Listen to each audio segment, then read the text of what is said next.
Eh bien, on aurait été déçus que ça marche bien, franchement. Franchement. Bonjour à toutes et à tous.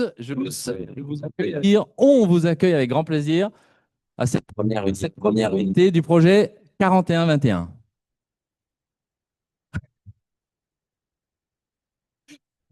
Si, c'est ce que j'attendais. Je me suis dit, est-ce que ça va applaudir ou pas? Très bien, donc je suis Vincent, je suis le président, donc l'heureux président de cette fondation.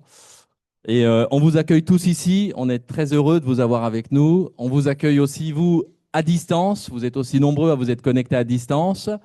Grosso modo, nous sommes à peu près 200 avec ceux qui vont nous rejoindre aussi au cours de la journée. Donc, bah, c'est top. On est à Marseille et on est heureux d'accueillir aussi les Parisiens, même si on est un peu en deuil, quelque part. Hein. Et j'ai donc une minute pour vous présenter le projet 41-21. Alors, quand je dis ça, ceux qui me connaissent savent que ça ne va le faire. Non pas que je risque de mettre moins de temps, mais que mon défaut est plutôt inverse. Mais on a fait un pari avec Michel. On s'est dit lequel de nous deux tiendra son temps de parole. Donc, je me lance le défi et Michel, tu le relèveras derrière. Le projet 41-21, c'est une aventure assez incroyable qui a une ambition. Donc, c'est une fondation.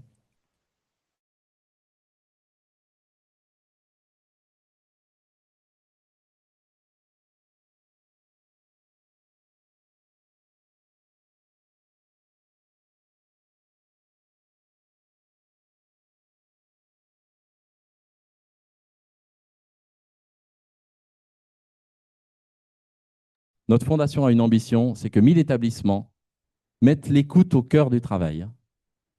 Écouter ce qui empêche les gens de vivre leur boulot pour pouvoir changer ce qui peut entraver leur bien faire et bien vivre leur travail. Et ça, non pas en le prononçant, non pas en l'envoyant comme une espèce d'incantation qui flotte, mais avec un référentiel qui porte chaque établissement vers la capacité de le faire. C'est un projet de recherche. Nous avons voulu recherche, c'est-à-dire que nous allons avoir 3 objectifs scientifiques que nous évaluerons auprès des parties engagées. Qu'est-ce que mettre l'écoute au cœur du travail, première recherche, va apporter à la santé physique et mentale des travailleurs? Deuxième objectif, qu'est-ce que ça va apporter à la santé physique et mentale des dirigeants, qui sont souvent les grands oubliés de la cause? Et troisièmement, qu'est-ce que ça va apporter à l'attractivité et la performance des organismes? Voilà ces 3 objectifs de recherche que l'on cherche pour le projet 41-21. C'est là que les minutes sont chères. D'où il vient? Ce projet, en fait, il est venu tout d'abord d'un livre que j'ai écrit qui s'appelle La QVT, En finir avec les conneries. Avec, vous avez vu, une expression très scientifique du scientifique. Et ce livre a généré, on va dire ça comme ça, qui fait que j'ai proposé à personnes en France qui veulent qu'on parle de ce sujet-là, réunissent des gens, réunissent des personnes dans une salle, en parler de vive voix partout en France. On a lancé le Tour de France de la QVT, ça a duré 1 an et ça a été, ça m'a débordé. On a eu presque 25 étapes, pas loin de 2000 personnes qui se sont réunies pour pouvoir parler de ce sujet, comprendre ce qui peut atteindre à cette santé, cette qualité de vie et des conditions de travail, et surtout comprendre comment on peut lever ces contraintes. Voilà, c'est le point de départ. Dans toutes ces étapes, avec tous les échanges que j'ai pu avoir, il y a des gens qui m'ont, tellement de gens qui m'ont dit la même chose. Premièrement, j'ai eu beaucoup de personnes dans les entreprises, les organisations, quelles qu'elles soient, qui m'ont dit, mais je n'arrive pas à bien faire mon boulot, malgré le fait que je souhaite le faire. Pourquoi? Ça, c'était une première expression. Pourquoi, en fin de compte? L'expression qui est la mienne, mon envie de vivre ça au travail, c'est mon envie de bien bosser. C'est mon envie de bien le faire et pas que bien le faire, Et pourquoi ça coince, en fait? Pourquoi est-ce que j'ai ces entraves-là de travail? Ça, c'était une première expression forte. forte. Et une deuxième expression que j'ai beaucoup entendue, c'est de la part d'employeurs qui m'ont dit je fais tout ce que je peux et c'est jamais bien. Et c'est jamais bien. Combien j'ai eu d'employeurs qui m'ont dit ça? J'ai fait ça, j'ai fait ça, là, j'ai fait ça, c'est difficile, etc. Et ça ne va jamais. Vous voyez, je me rappelle, un employeur, il a eu cette phrase avec moi et je l'ai gardée. Il m'a dit OK, puisque les résultats ne sont pas là, je vois bien que je ne fais pas bien, je ne sais pas comment bien faire. Et donc, à force d'entendre ça, la question qui finissait, tu vois, ces échanges, toujours la même. Alors, vous dites qu'il faut mettre l'écoute au cœur. On est d'accord. Deuxièmement, vous dites qu'il faut mettre la santé mentale sur un pied d'égalité de traitement avec la santé physique. Eh bien, on est d'accord aussi. La seule question qui se pose, comment on fait concrètement? C'était ça. Comment on fait concrètement? Alors, à force d'entendre secrètement, eh bien, j'ai dit, mais on ne peut pas laisser tout le monde dans débrouillez-vous avec ce qu'on vous donne, et puis rendez-vous là. Donc, j'avais un premier cercle de gens qui réfléchissaient avec moi à transformer un petit peu l'essai issu du livre. Ce premier cercle de gens, je ne vais pas citer tout le monde parce que j'ai forcément oublié. Ce premier cercle de gens, c'était Sophie Thierry, Michel Ledoux, Jean-François Naton, Stéphane Seyé. Alors, c'est là aujourd'hui. Et je leur avais proposé d'inscrire les principes généraux de prévention dans l'article L 4121-2 du Code du travail. Et on a commencé à dresser les façons d'y arriver, ce qui reste une question d'actualité, hein, parce que pour vous donner un peu d'actualité, il se trouve, ça va être débattu dans le cadre de la loi sur l'emploi des salariés expérimentés de ces prochaines semaines. Donc ça peut peut-être arriver. C'est la première initiative concrète qu'on avait prise ensemble, avec cette envie qu'on partageait de changer un peu les choses. Et la deuxième initiative, c'est quand on s'est retrouvé à exprimer ce vécu à travers toutes ces rencontres, c'est est-ce qu'on le ferait en fait? Est-ce qu'on ferait cette proposition de valeur, cette démarche, on rendrait opérationnelle, accessible à toute entreprise en France, pour du travail et en mesurer scientifiquement les effets? Et si on le faisait? Et non seulement on l'a fait ensemble, mais on ne pouvait pas y arriver à nous tout seuls. Donc on a demandé au plus de gens possible que l'on connaissait de rallier cette énergie. Et c'était incroyable le nombre de personnes jointes dans cette aventure. C'était incroyable.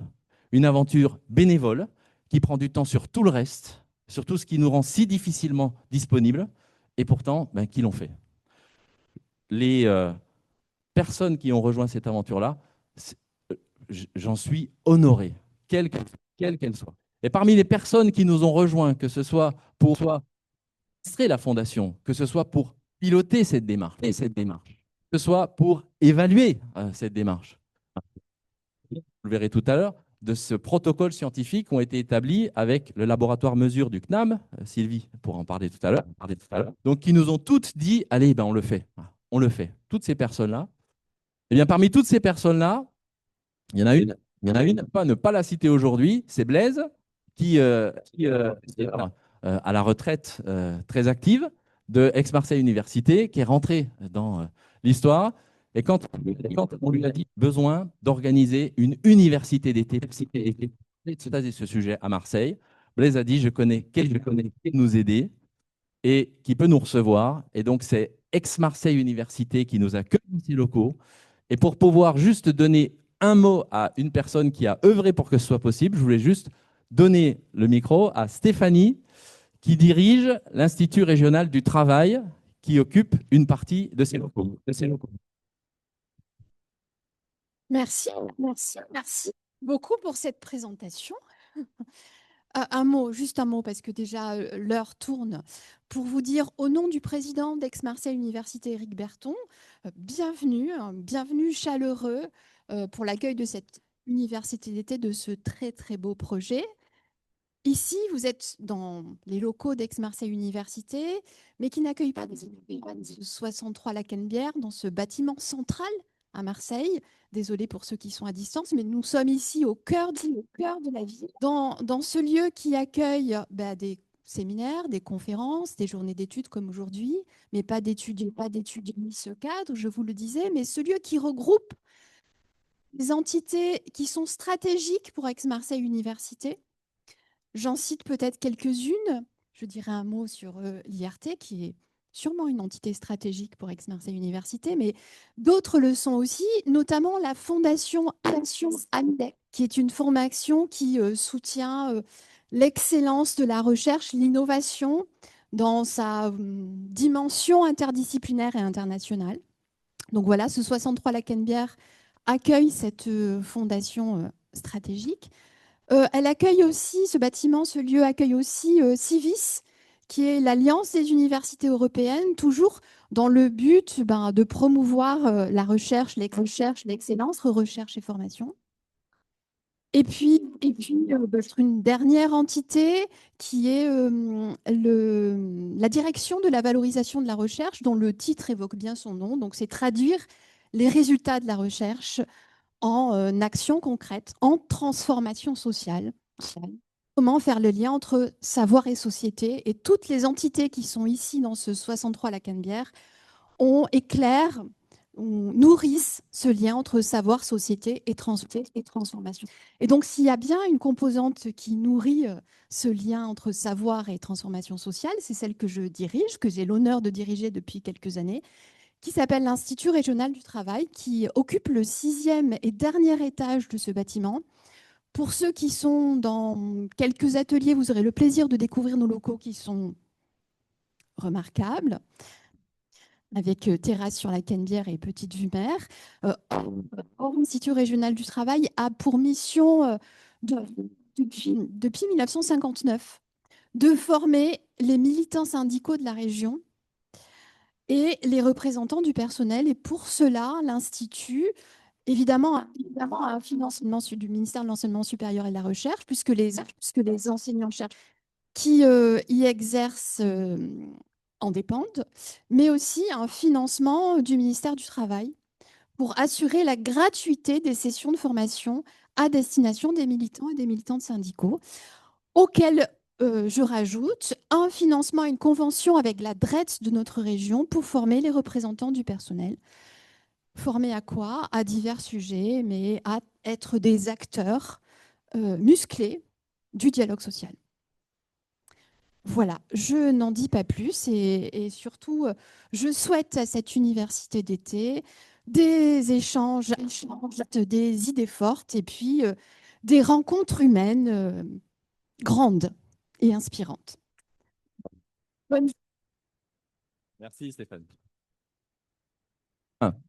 Alors, tous que nous soyons dans le projet 41-21, des entreprises, des organisations, que nous soyons des préventeurs, que nous soyons des experts, que nous soyons des chercheurs, des services de prévention santé au travail, des mutuelles, que nous soyons des professionnels aussi de l'approche juridique de la structuration d'une fondation par fonds de dotation, tous, nous portons en fait une conviction.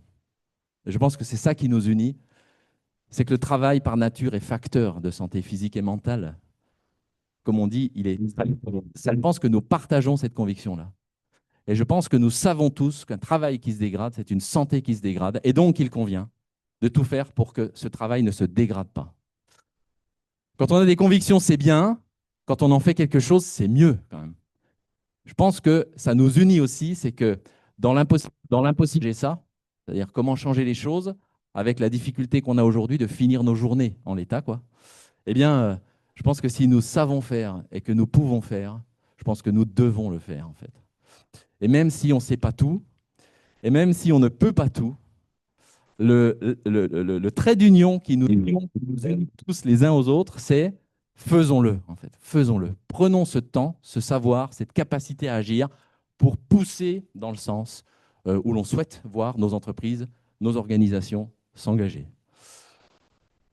Je pense qu'il y a besoin de réconcilier des pôles, en fait.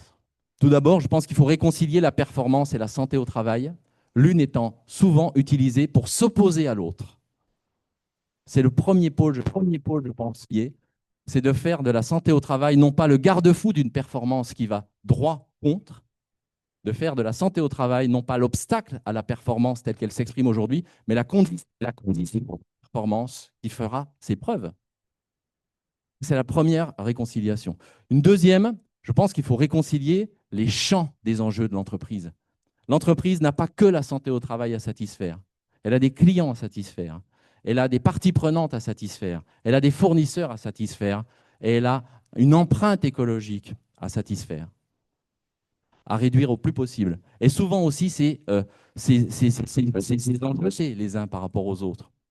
Eh bien, je pense qu'il faut qu'on réconcilie cette approche globale des enjeux sociétaux de l'entreprise. Troisièmement, je pense qu'il réconcilie aussi un enjeu de conciliation du dialogue social et du dialogue professionnel, parce que ce n'est pas pareil. Et parce que l'un et l'autre peuvent se nourrir, même si ce n'est pas une évidence. C'est le fruit d'une expérience et ça ne se fera pas n'importe comment. Et d'ailleurs, on en débattra. Donc cette conciliation entre le dialogue social et le dialogue professionnel pour chacun à leur juste place pour que l'un se nourrisse de l'autre. Donc on a tous ces défis derrière là dans l'entreprise, que ce soit le vieillissement des populations salariées, que ce soit le réchauffement climatique, que ce soit l'intelligence artificielle, l'hybridation du travail, que ce soit le défi qui nous arrive dessus, ce défi sera difficile. C'est difficile à faire. Vous savez, ce que beaucoup de dirigeants me disent au moment d'aller dans le projet 41-21, c'est « je n'ai pas le temps, nous sommes débordés, comment on va faire ?» Si les managers doivent être inclus dans ce dispositif-là, si le dirigeant doit être exemplaire dans ce dispositif-là, comment on va trouver le temps pour le faire? C'est la question première qui sort de toute personne qui a envie d'y aller. Eh bien, ce temps qu'on doit gagner, ce temps, on doit l'investir. Le fait de ne pas avoir ce qu'on doit faire et ce temps qui vient prendre tout l'espace qui nous passe tellement souvent à l'urgence, que nous soyons dirigeants, que nous soyons managers, que nous soyons opérateurs, ouvriers, que nous soyons agents de la fonction publique ou membres d'une association, quel que soit le statut, je pense qu'il faut gagner ce bon temps à parler du travail. Non pas parler pour ne rien en faire. Souvent, les entreprises nous disent on a un problème d'écoute. Je pense que peut-être qu'il y a un problème d'écoute. Je pense qu'il y a un problème encore plus profond derrière ce problème d'écoute, c'est qu'on a un problème de réponse. Parce qu'il y a trop de gens qui ont exprimé des besoins, qui les empêchaient de bien faire et bien vivre, soit par un échange, un entretien, par un baromètre social, que sais-je, et qui n'ont rien vu changer. Et l'absence de réponse crée du silence. Ces entreprises, ces organisations qui de la performance partout, de tous les moyens, avec tous les conseils, parfois sont prises dans cette situation où des gisements de performance coulent dans les canalisations du silence de celles et ceux qui font leur travail. Préventeur, personne ne sait ce que ça veut dire. Et quand vous dites je suis préventeur, les gens vous disent ça veut dire quoi? Une façon de le dire, c'est je suis là pour réduire les accidents et le stress. Il y a beaucoup de gens, que ce soit dans un train, dans un bistrot, en famille, avec tellement de gens qui entendent ah oui, tu es là pour réduire les accidents et le stress, qui disent ah mais tu as du boulot chez nous en fait. Et là, on écoute quoi. Et ça sort parce que j'ai pas les bons outils pour bosser, ou parce qu'il marche pas bien, ou parce qu'il m'en manque, parce que j'ai pas la bonne organisation du travail pour bien bosser, trop de charges. D'autres qui nous disent bonne relation au travail pour bien bosser, et d'autres qui peuvent nous dire encore je me projette plus et j'ai pas de réponse sur cette absence de projection là, et ça me fait mal. Empêche de bien faire et bien vivre notre travail le plus souvent, les gens l'expriment en dehors du travail, dans des cercles de confiance, parfois auprès d'un conjoint qui n'en peut plus d'entendre ça tous les soirs. Devine ce qui met encore. Et je pense que notre grand défi, il est là, se remettre à parler du travail, au travail, avec celles et ceux qui font le travail, non pas pour ne rien en faire, mais pour le transformer.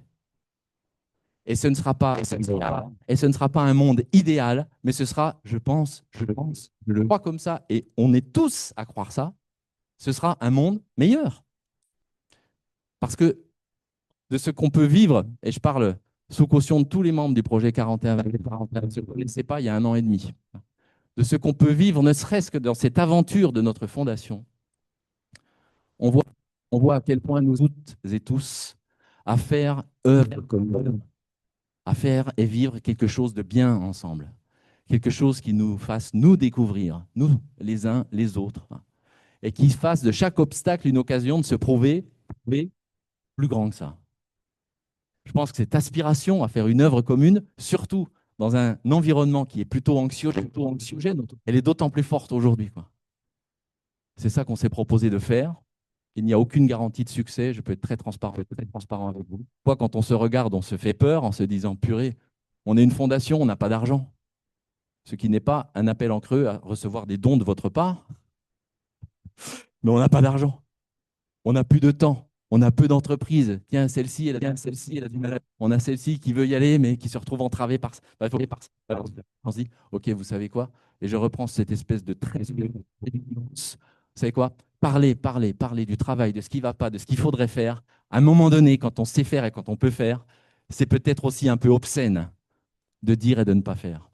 Voilà pourquoi notre mot d'ordre, ce qui nous unit, faisons-le. Faisons-le. Et même si ce n'est pas la perfection sur Terre, de la meilleure démarche sur Terre qui puisse exister, qui sait, on peut peut-être, à petit renfort de chaque personne, on peut peut-être faire la démonstration à laquelle peu de gens ont cru. Je vous remercie tellement d'être là. C'est très émouvant. Et maintenant, je vous promets, j'ai fini. Je vais...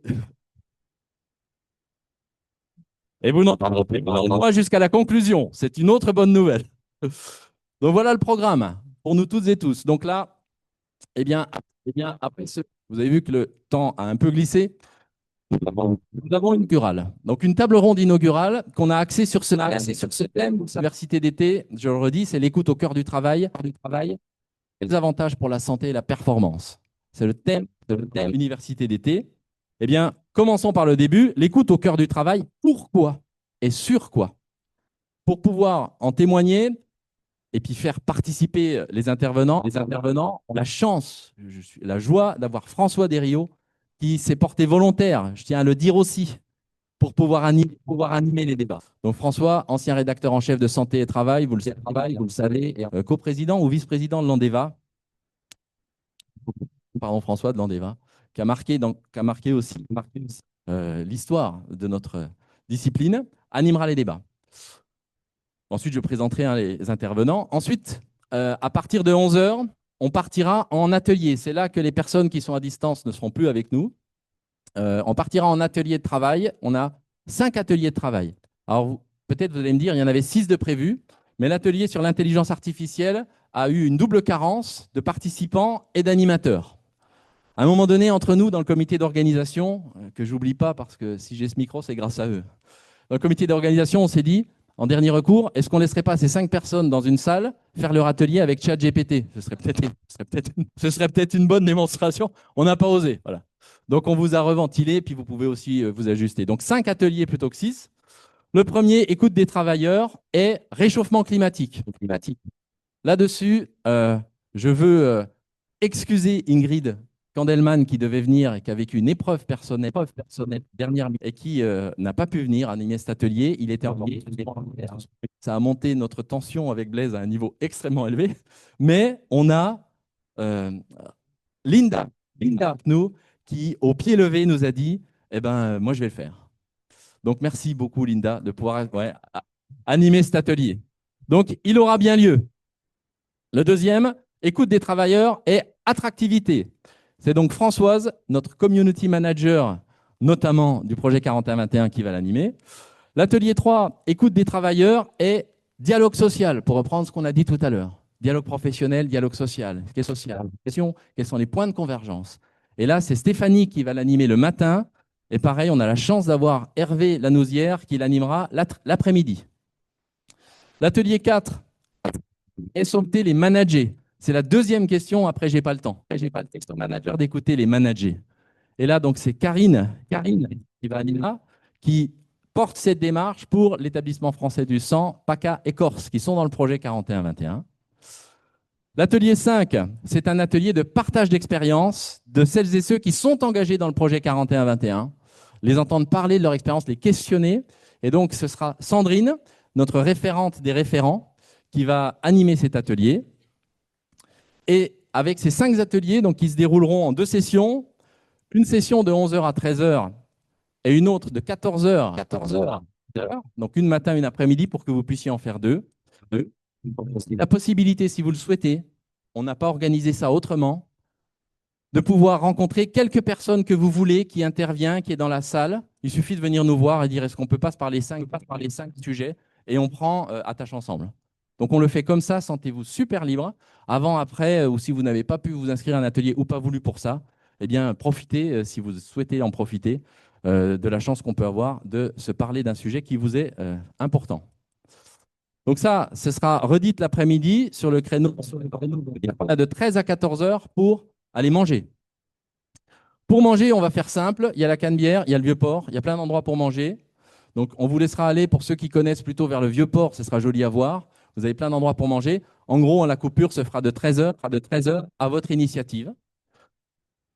Et vous viendrez, si vous voulez bien, ici à 14 heures, récupérer tous les responsables des ateliers, parce que les salles sont au 6e ou au 2e. On constitue le groupe avec l'animateur, l'animatrice qui emmènera son groupe au bon endroit pour l'atelier. Donc à la fin de cette conférence d'introduction, chaque animateur viendra ici, prendra son groupe pour aller dans la bonne salle. Et cet après-midi à 14 h, vous soyez là à 14 h pour ne pas être perdu dans les salles, sinon moi je serai par là, enfin, etc.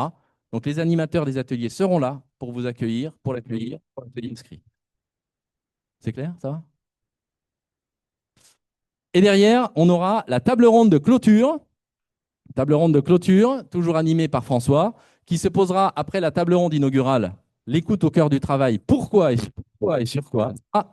L'écoute des travailleurs, comment? Avec évidemment l'exemple du projet 41-21, notamment, parce que ce que nous voulions aujourd'hui, plus que parler de notre projet, c'est parler de notre sujet, l'écoute des travailleurs. On finira par une conclusion rapide, que je m'emploierai à faire. Je vous remercie beaucoup. Je laisse la parole à François Desriaux pour cette première conférence inaugurale. Excellence. Bien, bonjour à toutes et à tous. Alors, il paraît qu'on va parler de stress et tout ça, de comment lutter. Là, il est 10h moins 10 et qu'on devait commencer à 9h30. Et donc, vu le nombre de bavards que je vais avoir, je crains que ça va être compliqué au fur et à mesure. Mon stress ne va faire que grimper, mais je sais écouter, compris, et que tout ce que je dirai, bien évidemment, sera retenu. Voilà. Donc, déjà, je suis très heureux d'animer cette table ronde et cette première université des projets 41-21. Je suis d'autant plus heureux que, comme l'a rappelé Vincent, on vit peut-être un moment historique, puisque il y a un projet de loi en discussion sur l'emploi des seniors expérimentés et qu'on espère bien qu'à cette occasion, sur lequel on a déjà travaillé les uns et les autres, qui sera débattu au Parlement pour inscrire l'obligation d'écouter comme principe général de prévention dans le Code du travail au 41-21-2. Alors, je vais vous faire grâce de mon introduction. Je la ferai peut-être dans la deuxième table ronde de cet après-midi.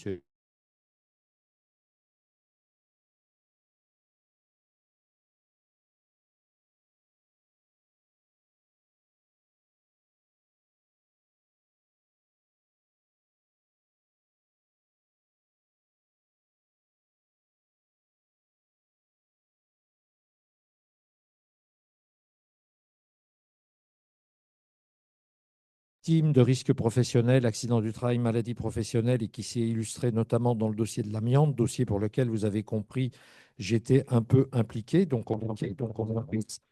Sylvie Znati, qui est professeure du CNAM, où vous dirigez la chaire Prévention des risques professionnels et environnementaux et vous coordonnez le projet de recherche 41-21, avec l'aide notamment du laboratoire Mesure, mais vous nous en direz un peu plus tout à l'heure. Mesure étant un acronyme qui veut dire modélisation, épidémiologie et surveillance sanitaire, toujours au CNAM.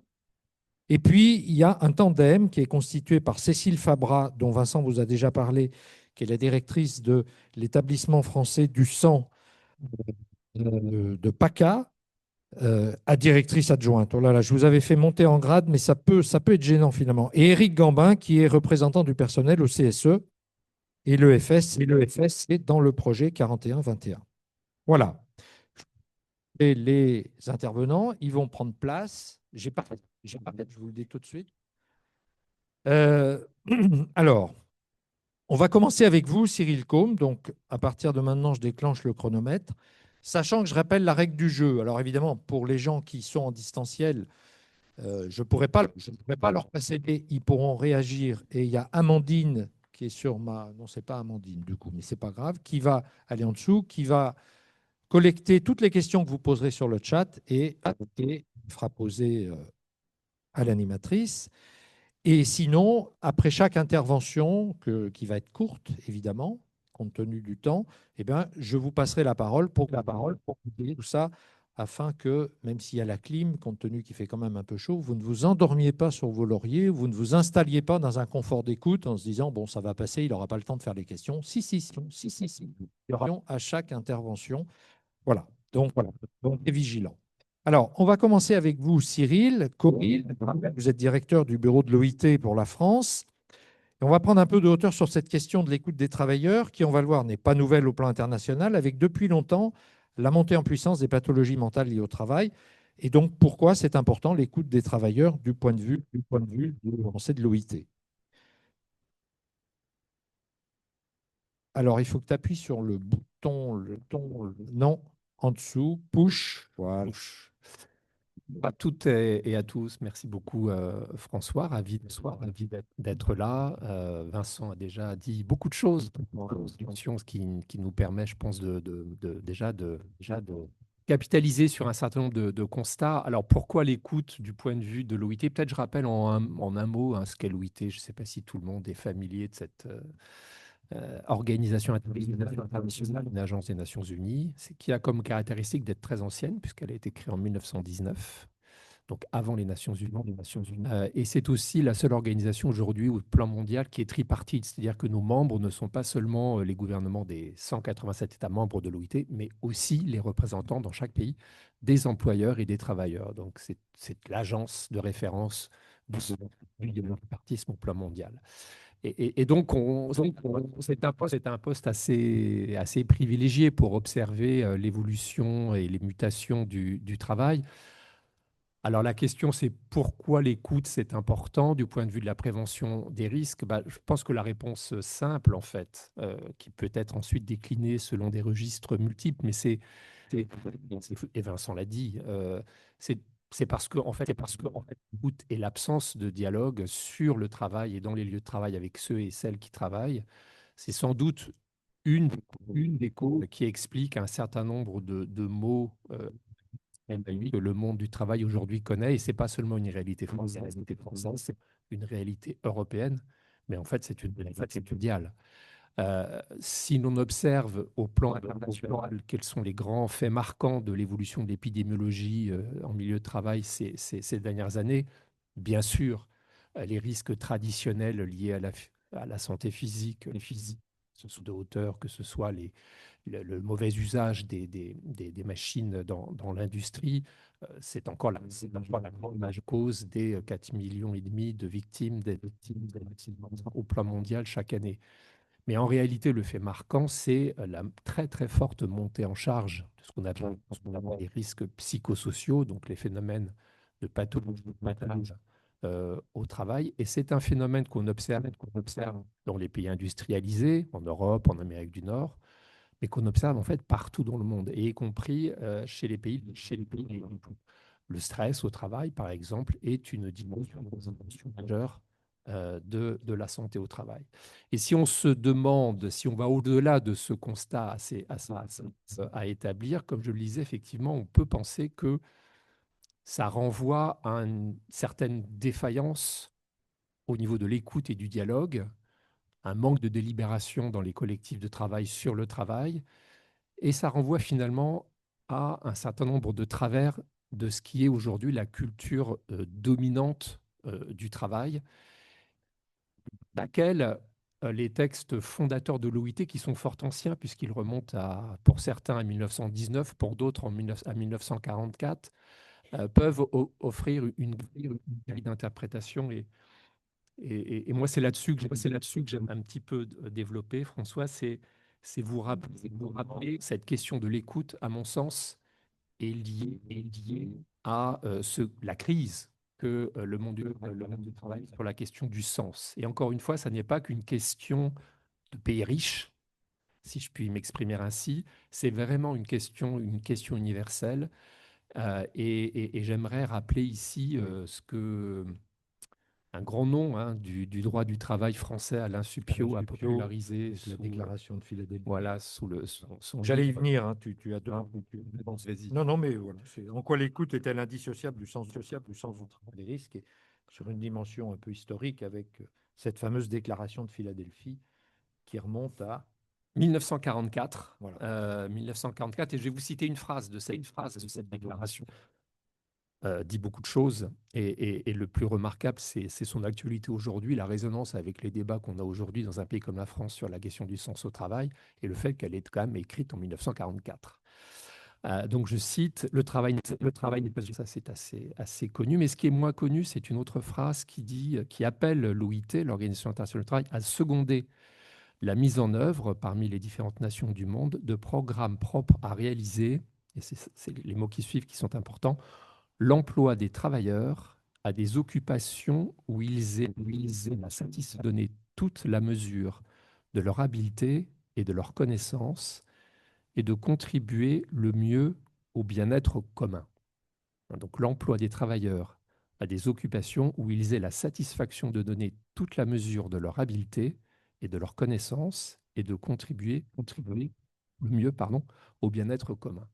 Et donc dans ces quelques phrases, en fait, on a trois composantes utiles dans nos travaux d'aujourd'hui, trois composantes de ce sens au travail qui contribuent au fait de faire du travail un facteur positif pour la santé des femmes et des hommes qui travaillent. On a la référence à un travail qui participe d'une certaine façon à l'utilité sociale, c'est-à-dire que par mon travail, voilà, je contribue au bien, ce que le Philadelphie appelle le mieux, contribuer le mieux au bien-être commun.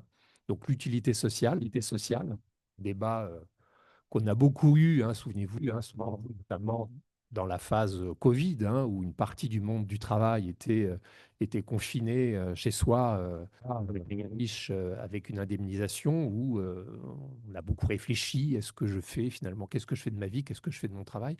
Et puis l'autre partie du monde du travail était à l'œuvre, les fameux métiers de la première et de la seconde ligne, dont l'utilité sociale apparaissait avec évidence.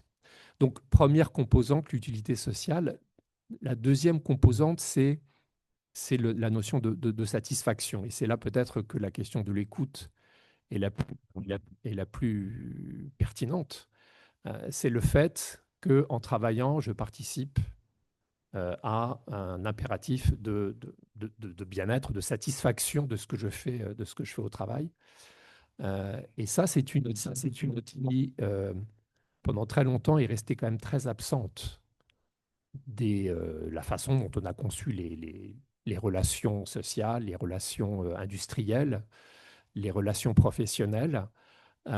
Et c'est une dimension qui a été aussi critiquée par un certain nombre de syndicalistes. J'ai en tête Bruno Trentin, qui est un syndicaliste italien qui a écrit un très beau livre qui s'appelle en français La Cité du travail, et dans lequel il adressait le au monde syndical, aux syndicats, d'avoir, dans le cadre de ce qu'on appelle le compromis fordiste, qui s'est développé au moment de la Révolution dans les années 50 et 60, qui reprochait aux syndicats finalement d'avoir abandonné le terrain du travail, des conditions, de l'organisation du travail au sein des collectifs sur les lieux de travail, avoir finalement cette dimension-là à un pouvoir manager qui détenait, en vertu des principes tayloriens, finalement la science de ce qui devait être l'organisation du travail, et les travailleurs qui, de leur côté, ne devaient se limiter finalement à être définis par d'autres qu'eux-mêmes. Et cette critique de la cité du travail renvoyait véritablement au fait de renvoyer finalement à la négociation collective, à la négociale dans le monde du travail, uniquement les contreparties de la subordination. Oui, faut raccourcir, bien sûr. Compris. Moi, je vais déjà poser la question à la salle, si elle a des questions, sachant que ici, vous avez 2 micros. Mais c'est des choses que vous voulez voir précisées par Cyril Combe sur la dimension internationale. Ne vous précipitez pas. Ah si, voilà. On va prendre ce qu'il faut l'allumer, voilà, il est branché.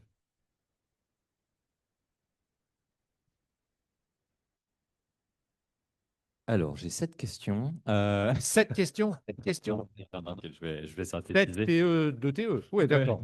Ça, on est d'accord.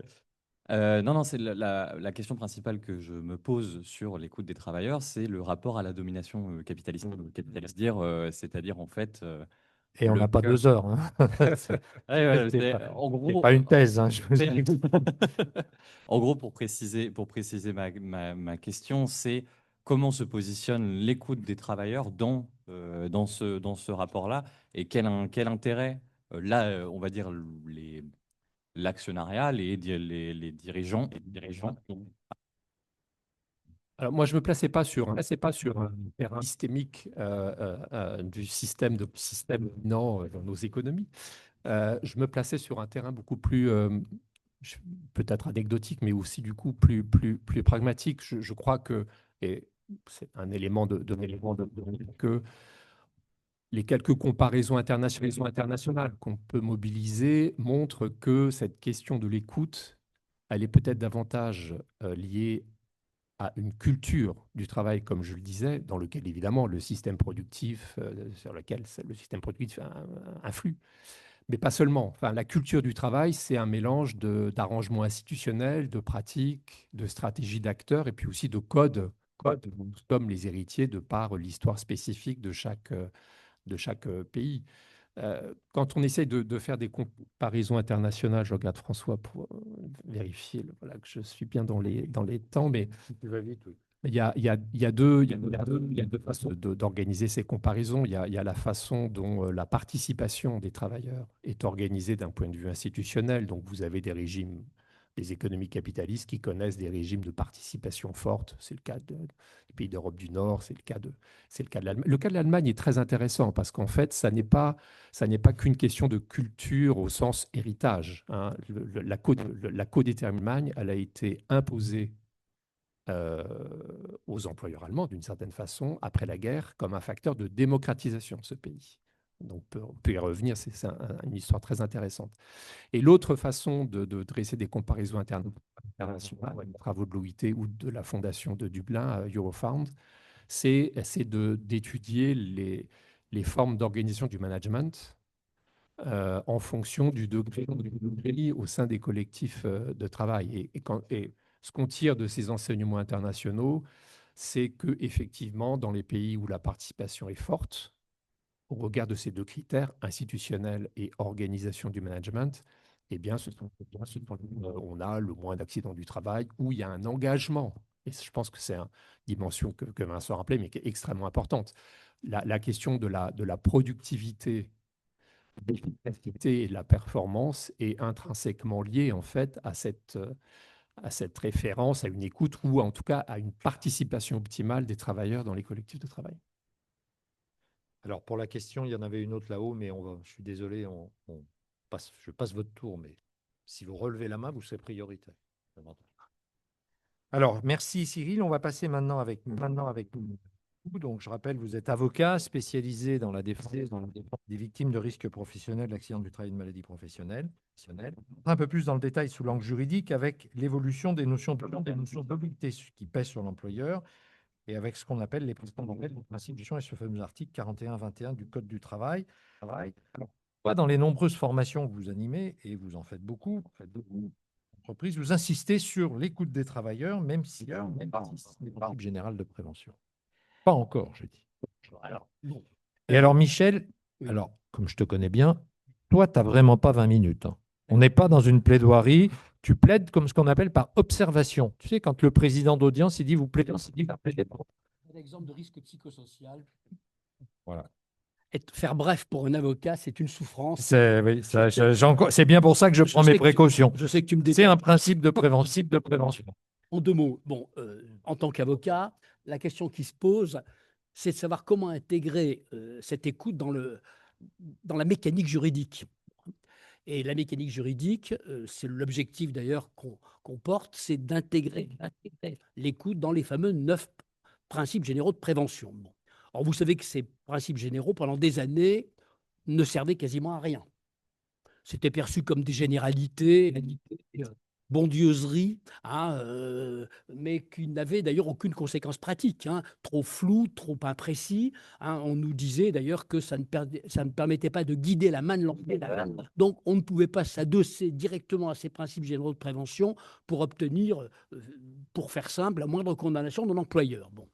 Et vous savez que progressivement, depuis 25 ans, ces principes généraux de prévention ont commencé à exister réellement. Et on est parti, vous savez, évidemment, de l'article L 4121-1, le grand principe. Donc, l'employeur doit assurer la sécurité et physique et mentale des travailleurs. Et donc, ces 25 dernières années, progressivement, la jurisprudence a dessiné autour de cet article ce que je vais appeler la silhouette de l'obligation de sécurité de l'employeur, qui s'est progressivement dessinée, je répète, ces 25 dernières années. Fondamentale, 28 février 2002, à l'occasion de ce qu'il est coutume d'appeler l'affaire de l'amiante, la Cour de cassation, vous le savez, a posé le principe d'une obligation de sécurité de résultat à l'employeur. 28 février 2002. Et donc, à la suite de ça, pendant à peu près 25 ans, systématiquement ou presque, dès l'instant où il y avait une atteinte à la santé, ou dès l'instant même où une règle en lien avec la santé au travail n'était pas respectée, puis systématiquement, l'employeur était condamné à le salarié. Ça a duré 25 ans.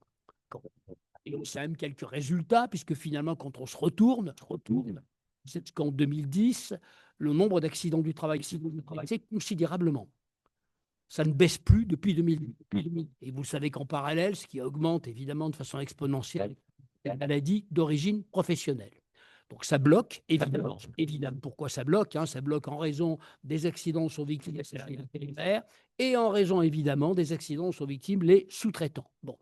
Donc ça, cette exigence de 2002 a quand même donné quelques résultats. Il ne faut pas non plus exagérer. Il y a plein d'entreprises qui n'ont rien fait. Et puis évidemment, les PME ou TPME, bah, les problèmes. Enfin, quand même, ça a provoqué un petit coup de booster. Ceci dit, les préventeurs ont dit, attendez, vous êtes gentils, messieurs les juges, mais cette juridiction est contre-productive. Parce que comment voulez-vous que moi, je vais convaincre mon patron de mettre de l'argent dans la prévention si on est condamné? Donc ça a un côté un peu contre-productif. Or, l'entreprise vertueuse n'était manifestement pouf, pouf, je vais vite. Deuxième, 25 novembre 2015, la Cour de cassation. Et vous savez qu'à l'occasion d'une affaire qu'on appelle dans notre jargon l'arrière, la Cour de cassation a modifié le système en considérant qu'un employeur qui est capable de justifier avoir respecté les fameux principes généraux de prévention peut éventuellement, dans ce cas-là, s'exonérer de sa responsabilité civile, à condition d'abord. Donc justifier, ça veut dire prouver, ça veut dire démontrer. Et ça signifie que qui porte la charge de la preuve, c'est l'employeur. Ce n'est pas à un salarié de démontrer que son employeur n'a pas respecté les règles de sécurité. C'est à l'employeur de démontrer qu'il les a respectées. Il faut justifier. Il faut tracer. Et on justifie comment aujourd'hui? Bon, à grands traits, évidemment, avec un bon document unique d'évaluation des risques, qui soit ni obèse ni anorexique. ce qui est un sacré boulot. Le document unique souffre de ces deux pathologies et je crains d'ailleurs qu'à un moment donné, ça le tue, le document unique d'évaluation des risques, parce que est-ce que c'est un document utile? C'est à voir. En tous les cas, il est indispensable. Donc, on justifie avec un bon document. Il justifie aujourd'hui, ce sont des sujets fondamentaux avec des bons plans de prévention, avec des bons protocoles de chargement et de déchargement, avec des bonnes formations telles que l'exige. Donc, voilà. Donc, première règle, justifier. Et puis, deuxième règle absolument fondamentale, c'est l'effectivité de la prévention. Et ça, depuis maintenant 5 ans, la Cour de cassation ne cesse de marteler que la prévention doit être effective et qu'un employeur qui justifie doit justifier non seulement que les règles existent, mais qu'elles soient effectivement appliquées sur le terrain. L'effectivité, l'efficacité de la prévention et la réactivité de la prévention. Et là, on commence à taper dans notre sujet pour que la prévention soit effective, parce que, vous le savez tous, dans beaucoup d'entreprises, les règles de sécurité, il y en a plein les armoires. Est-ce que sur le terrain, dans ce qu'on appelle le travail réel, est-ce que pour ces règles au quotidien, vous connaissez la réponse? Absolument pas. Eux, dans le meilleur des cas, et quasiment pas, ou très peu en tous les cas, on se protège de façon complètement artificielle, mais sur le terrain, les règles ne s'appliquent pas. Effectivement, l'écoute du salarié pour permettre que les règles soient effectivement appliquées sur le terrain est absolument fondamentale. D'ailleurs, Hervé Lanouzière, qui interviendra, je ne sais pas si Hervé est dans la salle, distingue pertinemment ce qu'il appelle la sécurité réglée. Ça, c'est le Code du travail. C'est toutes les règles techniques de la 4e partie du Code du travail. Et puis, la sécurité gérée. Parce qu'évidemment, et c'est ça où on ne peut pas tout prévoir. L'employeur lui-même, même l'employeur qui aurait un flair de chien de chasse, ne peut pas vous repérer, évidemment. D'ailleurs, quand on fait un plan de prévention, si vous en avez fait, vous savez très bien que même quand on s'applique à mort, et c'est rare, mais on ne peut pas tout envisager. Il faut avoir un sacré coup de peau, d'ailleurs, quand il y a un pépin avec un bon plan de prévention, parce que vous avez intérêt dans le correspondre à ce qui s'est passé. Et donc, cette fameuse sécurité gérée, précisément, c'est donner aux salariés des marges de manœuvre, les habituer, les consulter pour savoir comment gérer les C'est là où on aléas. retrouve l'écoute. Et c'est là où on retrouve l'écoute à fond. Et c'est là où l'écoute est tout à fait fondamentale pour, d'une part, assurer la sécurité et puis pour protéger de l'employeur, évidemment. Et alors, tu viens de dire un truc important, c'est que ça concerne les salariés, mais que ce soit dans le Code du travail ou dans la jurisprudence, on parle des travailleurs. Oui, alors ça. Il y a un arrêt assez récent. Oui. Et c'est pas anodin. C'est loin d'être anodin. Parce que vous savez, quand on lisait L4041-1, on doit assurer la sécurité et la santé physique et mentale des travailleurs. On comprenait de nos salariés, des gars de chez nous. Dans mon boîte, il y avait les gars de chez nous. Dans le meilleur des cas, on s'en occupait un peu. Et les gars, pas de chez nous, les sous-traitants, ils avaient des employeurs, ils se démerdent, c'est pas notre problème. Or, que nous dit le Code du travail, que nous a rappelé la Cour de cassation, c'est que le Code du travail ne nous dit pas les salariés, il parle des travailleurs. Et les travailleurs, on sait qui c'est. Vous remontez 4-5 articles au-dessus, et ce sont les salariés intérimaires.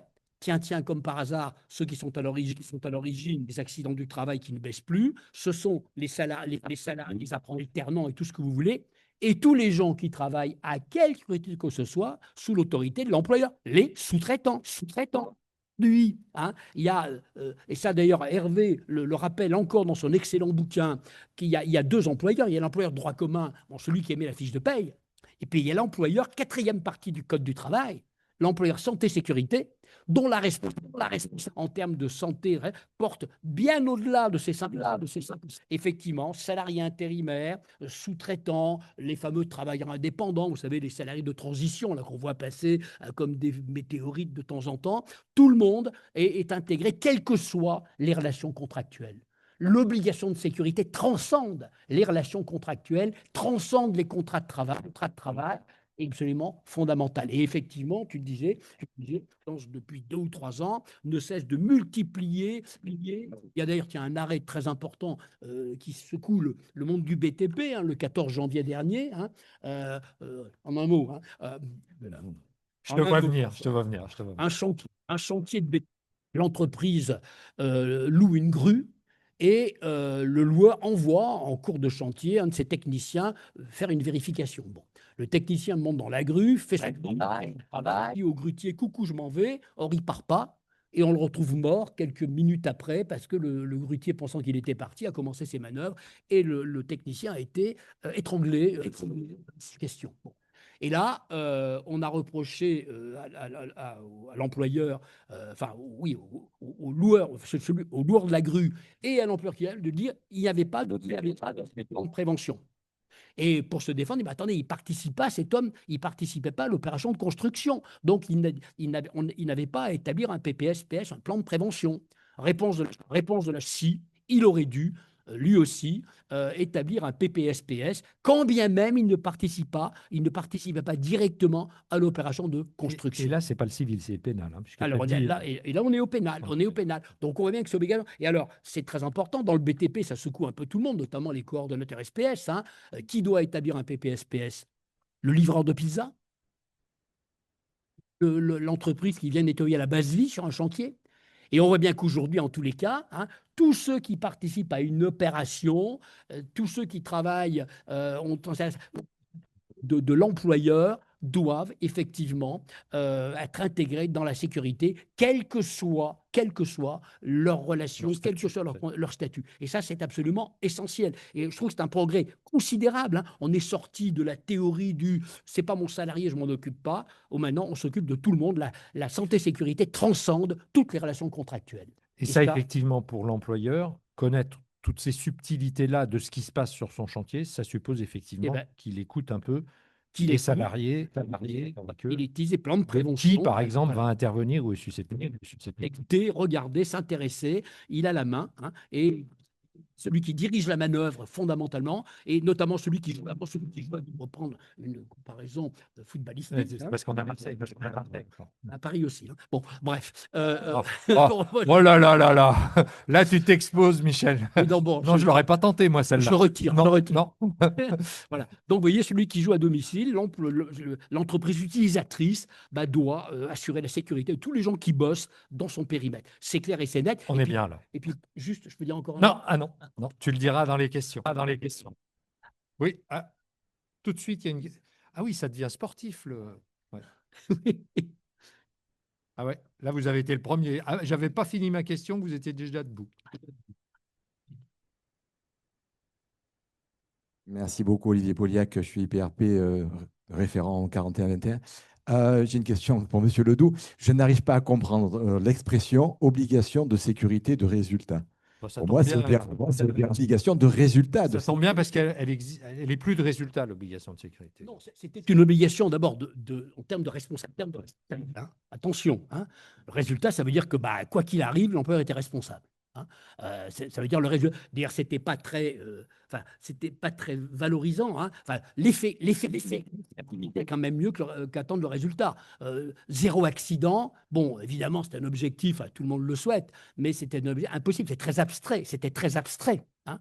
Donc, ça voulait dire que vous ne pouvez pas, si vous voulez, en deux mots, hein, en droit, il y a deux obligations plus moyens et l'obligation de résultat. L'obligation de moyens sain qui vous soigne, mais qui n'est pas obligé de vous guérir.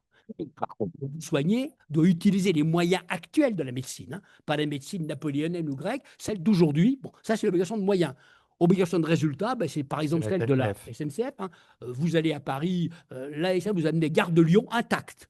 Si vous manque un bras, une jambe, doit payer. Eh bien, jusqu'en... Sauf cas de force majeure. Sauf cas de force majeure, mais quasiment impossible à démontrer. Donc, en santé au travail, jusqu'en 2015, dès l'instant où il y avait un pépin, dès l'instant où il y avait un accident, je le répète, ou une maladie professionnelle, et dès l'instant même, d'ailleurs, où une règle liée à la santé au travail n'était pas respectée, même si ça n'avait pas de conséquences pour le salarié, on attribuait au salarié des dommages et intérêts.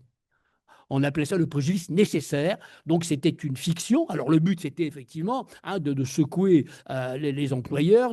Alors, ça a fait bouger les lignes, hein, mais effectivement, ce n'était pas très constructif en matière de santé et de sécurité. Et la nouvelle règle de l'effectivité de la prévention est quand même méchamment plus opérationnelle et plus encourageante pour ceux qui veulent progresser et assurer la santé et la sécurité. C'est mieux, évidemment. Autre question? C'est bon? Eh ben, merci Michel Ledoux. Alors, tout à l'heure, j'ai tellement voulu gagner du temps au début que j'avais juste oublié de présenter Olivier Bachelard. Voilà, donc il était sagement dans son coin, donc finalement, il nous a rejoints. Olivier, donc toutes mes excuses de...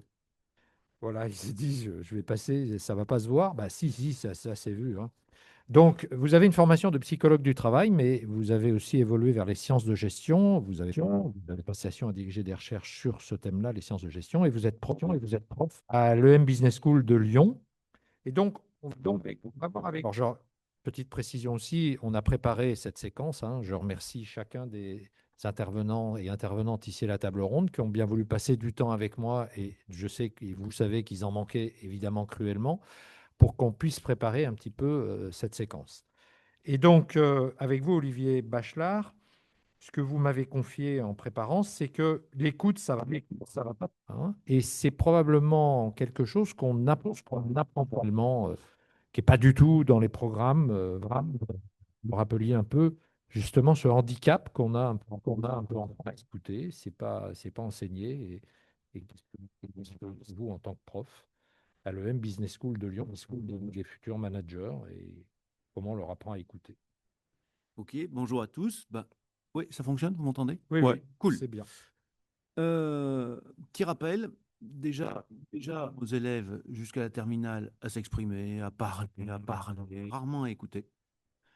Et dans l'enseignement supérieur, c'est pareil. Comme si c'était naturel et automatique. Actuellement, dans un cours de management d'équipe, allez, une petite entretien annuel, éventuellement une petite demi-heure sur la négo managériale.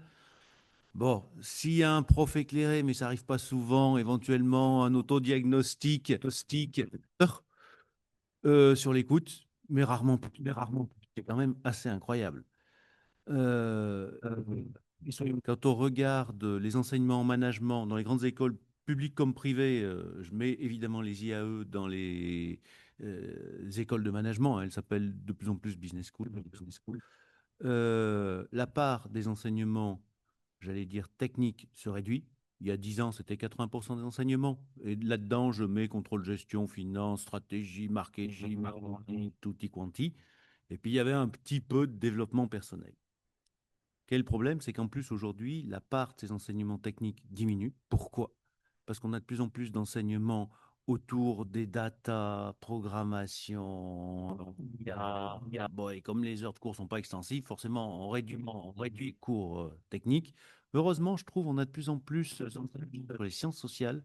Ça, c'est une bonne chose pour que les gens puissent faire le tri entre ce qui est scientifique de ce qui n'est pas. Et par les temps qui courent, Dieu sait s'il y a des âneries racontées qui n'ont rien de scientifique, voire scientifiques sont attaquées. Donc c'est une bonne chose qui est les humanités, comme on les appelait dans les écoles d'ingénieurs, hein. Et puis le développement qui est toujours présent. Mais tout ça laisse quand même pas beaucoup. Alors si je voulais vous taquiner un peu, chez les managers, on constate quand même assez souvent de l'écoute passive, c'est-à-dire qu'ils écoutent en faisant autre chose. En clair, ils n'écoutent pas. Il y a aussi de l'écoute sélective. Ils retiennent ce qui les arrange. Bon. Il y a un peu d'écoute active, mais pas tant que ça. Je suis psychologue. Chez les psychologues, c'est quelque chose qu'on travaille. Mais pas manager. Et puis, attention, parce que c'est pas parce qu'on a de la clarification, de l'investigation, de la reformulation qu'on n'a pas de l'interprétation ou du jugement, hein. Donc, attention là aussi. Et puis l'écoute empathique, heureusement, mais pas tant que ça. Et pourquoi il n'y en a pas tant que ça? Alors, pour ceux qui sont un peu bien, ça peut être de l'écoute flottante, plutôt psychanalytique. Déjà, il faut avoir envie d'écouter. D'ailleurs, moi, je serais beaucoup plus direct sur la réponse. Votre capital est ouvert dans une entreprise et que c'est pas le gère, soyons clairs, hein, ils en ont rien à schtroumpfer. Il y a aujourd'hui des automates qui gèrent les investissements. Je vous rappelle que la bourse est cotée en continu, pas au jour le jour, en continu. Et on a aujourd'hui des automates qui placent l'argent de l'un à l'autre sans aucun problème. Ça va très vite. Donc, si le capital n'est pas ouvert et qu'il y a un projet, j'allais dire industriel, qui s'inscrit dans le temps, là, l'écoute peut être plus présente. Bon, il faut avoir envie d'écouter. Et puis, il faut avoir en tête quelque chose, c'est que l'écoute, un, ça prend du temps, et deux, ça fatigue. On ne le dit pas, mais être en empathie, ça consomme de l'énergie. Donc, on ne peut pas être en empathie tout le temps, c'est pas vrai. Et puis, ensuite, il y a autre chose, c'est que ça rend forcément modeste et humble. Et qu'est-ce qu'on constate? C'est qu'on enseigne encore beaucoup le leadership transactionnel, faire des accords, les objectifs, transformer le dirigeant qui a une vision, qui va faire partager. Mais on n'enseigne pas tellement le servant leadership dans lequel le leader est au service des autres pour faire avancer les choses. Et là, on est plus proche d'une attitude d'écoute. Donc, je suis en train de vous dire qu'il y a encore un gros boulot dans la formation. Et en France, c'est particulièrement pas bon. Si on regarde la dernière enquête de l'IGAS, alors l'IGAS, alors je sais qu'il y a des comparaisons internationales, mais verticale du management, pas d'écoute, pas de reconnaissance des conclusions du rapport. Ouais, mais à mon avis, verticalité avec de l'écoute. Je suis aussi président d'une structure qui s'appelle l'Institut international d'audit social. Et on a 2 conférences par an, une en France, une à l'international. On en avait une à Paris au mois de mai, et je l'avais organisée sur la GRH durable dans les métiers de la sécurité. Et il y avait, parmi les intervenants, ben, il y avait gendarmerie, police, et il y avait le général Hubert Legrand, général de division, et que pourquoi dans l'armée, c'était, et Dieu sait si vertical, hein, mais l'écoute était centrale. D'abord parce que les gens qui donnent des ordres, ils ont commencé par en exécuter. Donc ils savent ce que c'est. Et puis quand des gens vont en mission quelque part, ils sont hyper dépendants de leurs collègues, c'est leur vie qui est en jeu, et ils sont en premier lieu très à l'écoute entre eux, dans un deuxième temps de leurs officiers, dans leur régiment, dans un quatrième temps de l'armée, mais entre eux, l'écoute est déterminante. Et la verticalité n'empêche pas l'écoute pour moi. Et il y a vraiment un enrichissement mutuel. Mais par contre, évidemment, il faut éviter quelques pièges, notamment la confort entre soi et l'autre, c'est pas pareil. Il faut maîtriser l'intersubjectivité, la rencontre avec l'autre. C'est pas aussi simple que ça, cette histoire-là. Voilà. Donc, pour moi, c'est important. Et puis, il y a une chose qu'on oublie dans le doute, c'est que s'il y a un rôle, il y a aussi forcément un contre-rôle.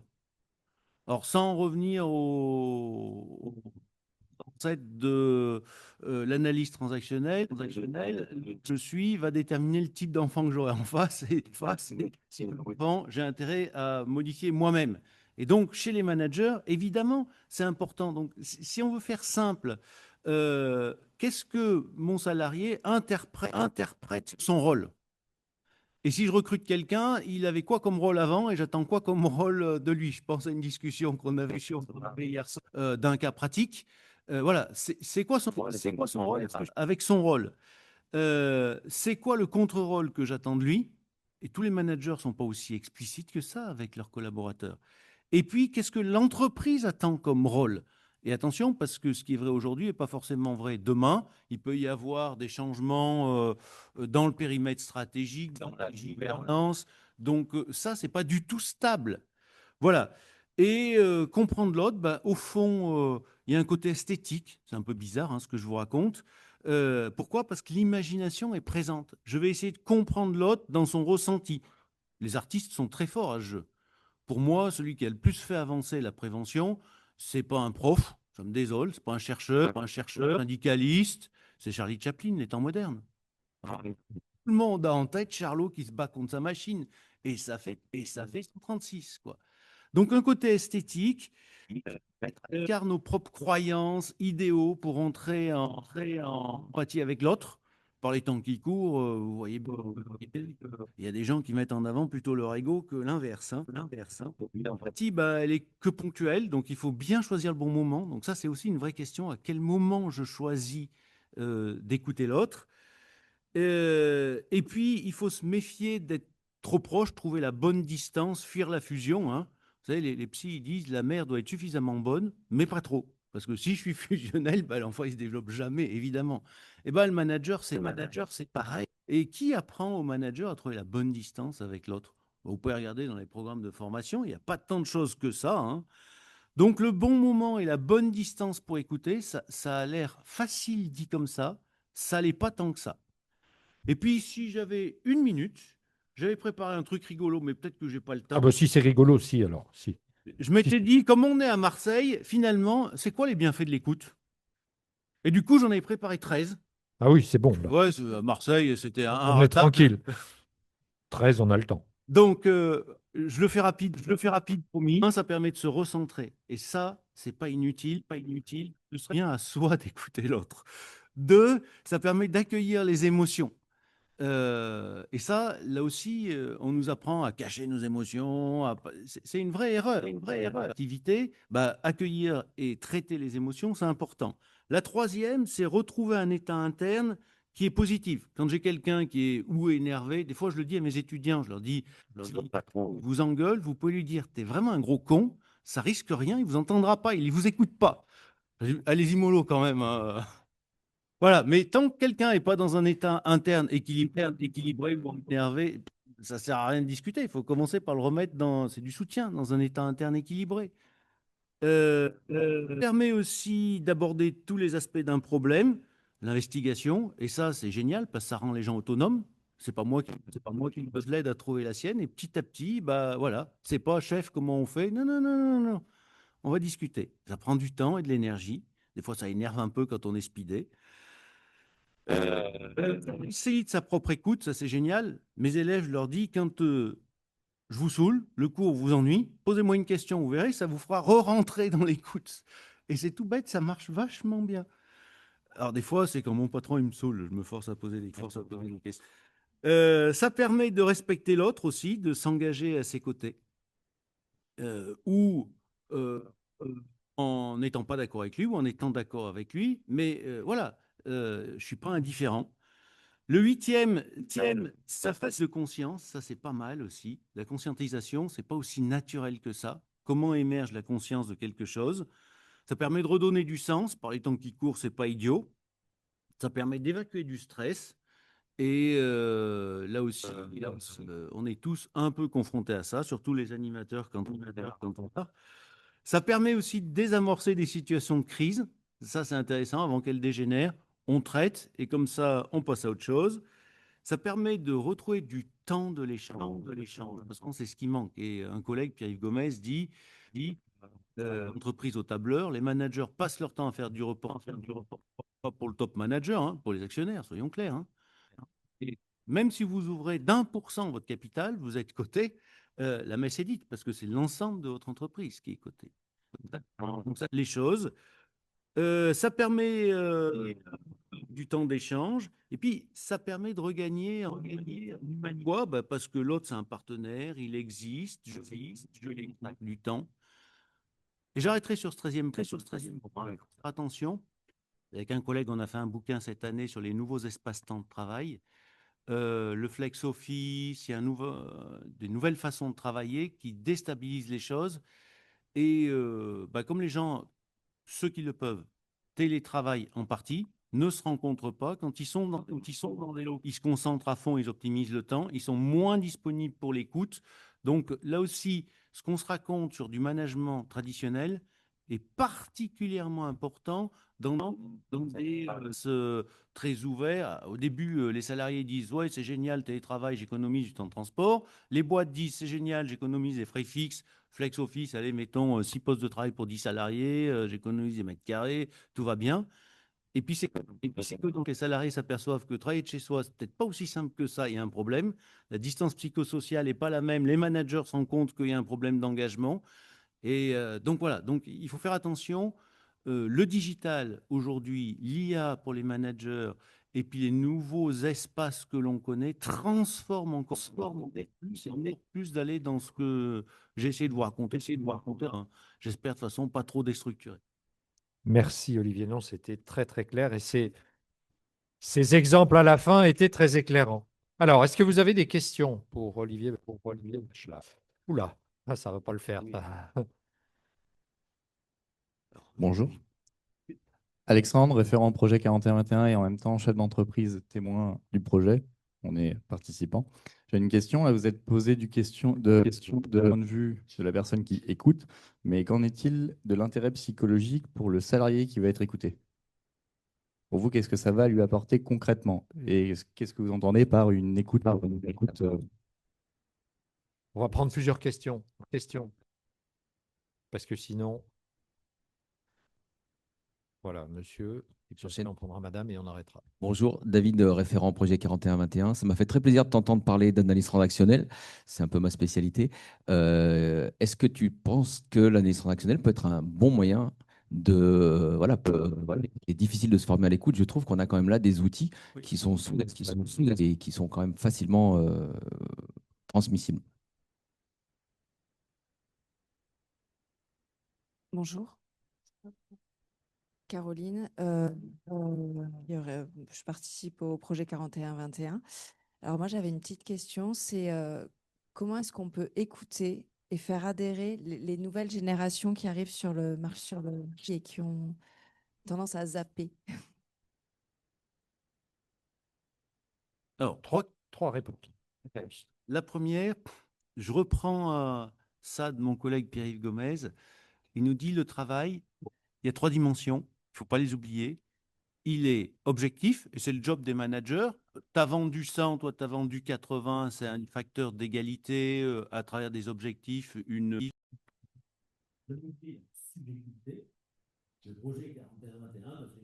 Le faisons avec nos tripes, on suit Vincent. Ah, donc le côté subjectivité, il ne faut jamais l'oublier. Il y a le côté collectif. Et qu'est-ce que ça amène au ça? Vieille référence, Simone Veil, donc pas la femme politique, la philosophe, en 1936, dans La condition ouvrière. Et elle disait le travail est émancipant. Et puis la place des femmes en 36, c'était pas encore celle qu'on connaît du boulot, mais quand même, donc elle avait 100% raison. Et elle disait c'est par le collectif, par le vaincre ensemble en s'écoutant, qu'on va gagner sur le réel et devenir plus humain. Et ce côté-là, eh ben, on l'a pas bien. Je suis prof de GRH. Franchement, les objectifs, c'est facile de les mettre individuels, d'avoir un entretien individuel, construire des indicateurs collectifs, des rémunérations collectives. C'est pas si facile que ça. On le voit bien, hein, je continue la provoque, sinon c'est pas drôle. Il y avait une équipe de foot parisienne qui avait une collection de très bons joueurs. Ils n'ont jamais rien gagné. Quand ils se sont mis à jouer un peu collectif, bizarrement, c'était plus efficace. Quitte à évacuer des vedettes très connues, qu'elles soient parties de leur plein gré ou non, peu importe, c'est pas la question. Donc, il faut bien les trois aspects. L'écoute permet ça. Et oui, je suis complètement d'accord. L'analyse transactionnelle, c'est un super outil pour attraper ces histoires de rôle, contre-rôle. Le souci, c'est que on a un certain nombre de responsables de programmes qui n'intègrent pas le fait que l'écoute, alors heureusement avec le projet 41-21, ça va changer, que l'écoute, c'est vachement important et qu'il faut passer du temps pour former les gens à ça, que c'est pas magique. C'est pareil, dans mon école, on a fait un truc pour les bachelors qui a l'air un peu idiot. On leur a mis des examens obligatoires sur les outils du pack office et avec une certification. Et les gens me disaient, mais t'es con, ça sert à rien, ils maîtrisent tous. Ouais, ils bidouillent tous, mais ils sont pas bons quand on rentre dans Excel, dans les différentes spécificités. Donc, il y a des cours, vous passez à une certification, après on discute. Et ben là, je pense que c'est quelque chose qui est important.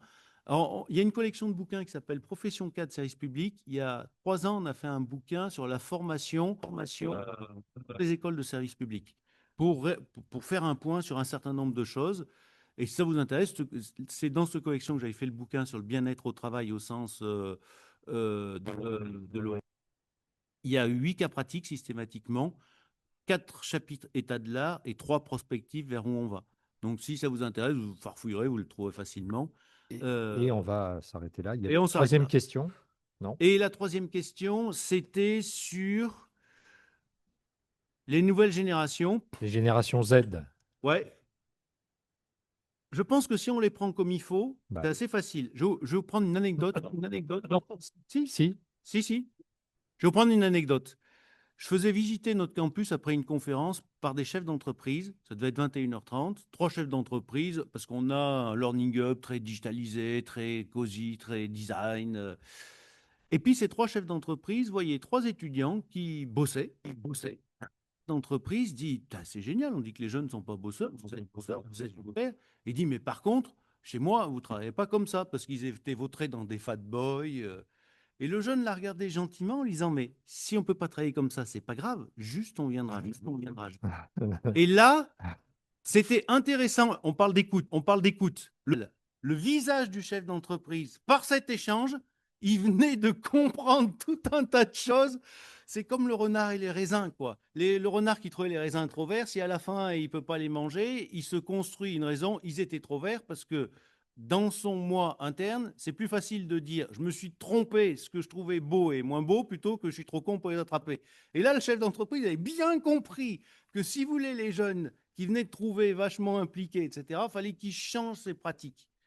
Et là aussi, il faut que le dirigeant écoute ça, et ces jeunes sont capables d'engagement, sont capables de faire des choses extraordinaires, mais par contre, il ne faut pas les prendre à l'ancienne avec c'est moi qui ai les barrettes, il ne faut pas qu'ils s'ennuient. Donc, il faut simplement les écouter, les attraper différemment. Mais ça marche très bien. Hein. Moi, on a dans mon école un engagement associatif, c'est bluffant ce qu'ils font. Mais il faut qu'ils y trouvent leur intérêt. Si vous leur dites c'est pour l'intérêt de l'actionnaire, vous pouvez les attendre longtemps. Hein. Ils vont partir en courant. Donc oui, c'est possible, mais il ne faut pas les manager de la même façon. Merci Olivier. Et puis je rappelle quand même que la question, c'est qu'on écoute aussi sur le travail et le travail réel. On en parlera un peu plus cet après-midi. On va venir avec vous, Sylvie Znati. Donc, vous êtes professeure du Conservatoire national des arts et métiers et titulaire de la chaire Prévention des risques professionnels et environnementaux. Et on le sait un peu moins, mais le projet 41-21, c'est aussi un projet de recherche et c'est vous qui le pilotez avec le fameux laboratoire mesure dont on a parlé. Alors, peut-être que vous pouvez nous en dire un mot et préciser sur quoi va porter cette recherche. Tout à fait, merci beaucoup. Et bon, alors moi, je pense que je vais être un peu moins évasive, même si ma vie professionnelle m'amènerait à faire beaucoup de commentaires sur ce qui a été dit, sur la confiance, sur l'écoute, sur tout ce qui se crée, et puis sur ma casquette d'enseignante, sur les cours techniques, puisque le Conservatoire des arts et métiers, c'est effectivement beaucoup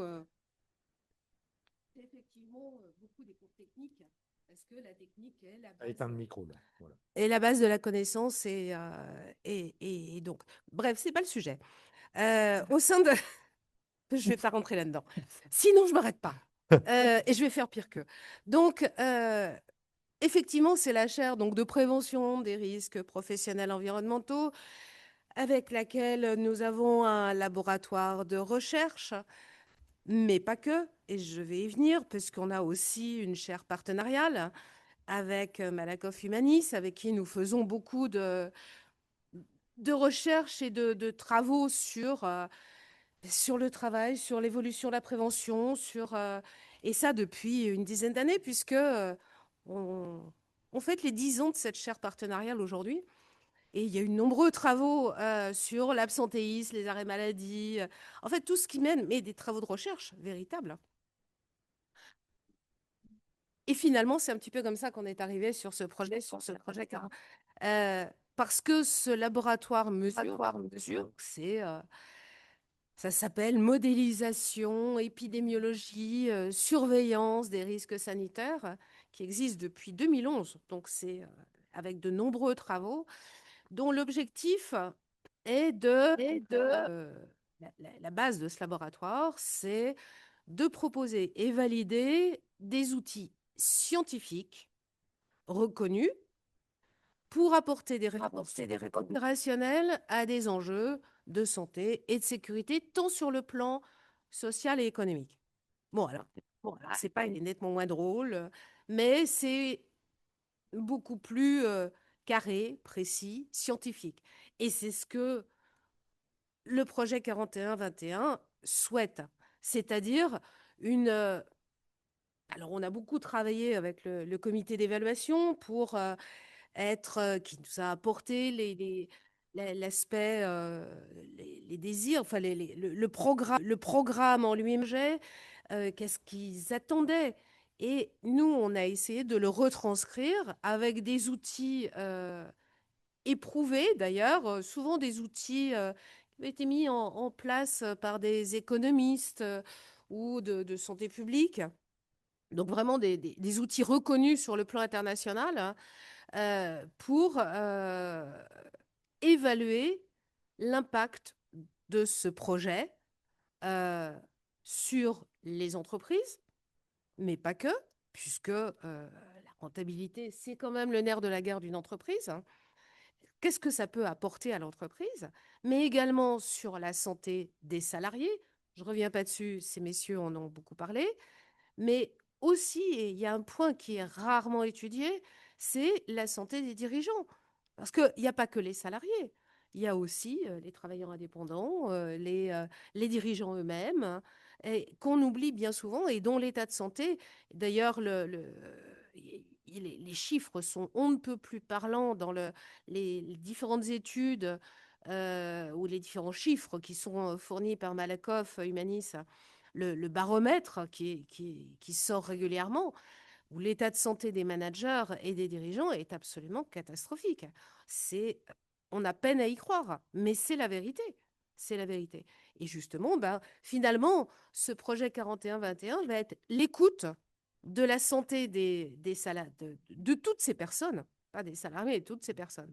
Et nous, notre rôle va être alors, on a beaucoup travaillé sur un protocole. Comment on va faire, quels outils, comment on les met en place, quels sont les 10 critères qui vont rentrer, les 10 items qui vont démontrer l'impact de ce projet et comment on va faire, comment ce projet fait progresser les connaissances. Euh, voilà, de manière. Nous, on est excessivement factuel. Et pour ça, eh bien, on va avoir besoin de toutes ces entreprises, de vous tous qui êtes là, parce que c'est des projets de recherche sur la performance de la prévention, il y en a déjà un certain nombre, il y en a plusieurs, sur le retour sur investissement, etc. C'est des projets de recherche qui sont continus, mais sur l'écoute et sur un programme complet, sur faire une comparaison avec ou sans ce projet, avec ou sans dans ce protocole, est relativement innovant. Et on a besoin effectivement d'un certain nombre d'entreprises. Bien sûr, alors juste pour préciser, des entreprises adhérentes à Malakoff aideront parce que les données sont déjà disponibles et comme on est déjà en partenariat, ça facilite beaucoup les choses. Mais voilà, l'idée c'est un petit peu ça. Pour donner de précision, pour mesurer la santé des salariés, ou plus exactement, l'évolution entre avant la mise en place du projet d'écoute 41-21 et après, puisque c'est bien ça, hein, que vous allez mesurer s'il y a un impact. Oui. Et donc, vous allez utiliser un questionnaire validé internationalement qui s'appelle SF12, c'est ce que vous m'avez confié. Est-ce que vous pouvez dire un peu comment ça va fonctionner? C'est quoi ce questionnaire? Alors, en fait, le principe est relativement simple. On ne va pas dire dans une même entreprise, on va faire un tirage au sort, on va dire un tel, vous avez le programme, on va vous évaluer, et puis le voisin d'à côté, non, on ne va pas vous évaluer. C'est pas juste, c'est pas humain. Alors, il y a d'autres moyens de faire, il y a d'autres techniques. En fait, on va déployer le projet dans différentes étapes ou différents services de l'entreprise, mais pas forcément au même moment. Ce qui fait qu'on aura un état des lieux avant, pendant, après. Et on verra l'évolution. Le SF12, c'est un exemple. Et je pense que oui, c'est un outil qu'on va utiliser. C'est quelque chose de très simple. On dit, beaucoup de managers ou de dirigeants disent « Ah oui, mais enfin, vous allez nous en recoller une couche et ça va faire un travail supplémentaire. Ah non, non, on n'a pas le temps. » On n'a pas le temps. SF12, c'est un questionnaire en 12 questions, mis à disposition en ligne. Les gens y répondent. Il y a les représentants du projet qui vérifieront que les gens répondent bien, mais ce sera un questionnaire à 12 questions, simples. Et ce questionnaire, il est éprouvé internationalement par des scientifiques, économistes et autres, comme quoi ça Il est fonctionne. référencé et on sait que ça marche. On sait que ça fonctionne. Okay. Donc, ce n'est pas un où je parlais d'entreprises déjà adhérentes dont on dispose déjà des parce que informations. pour elles, il y a plus de données.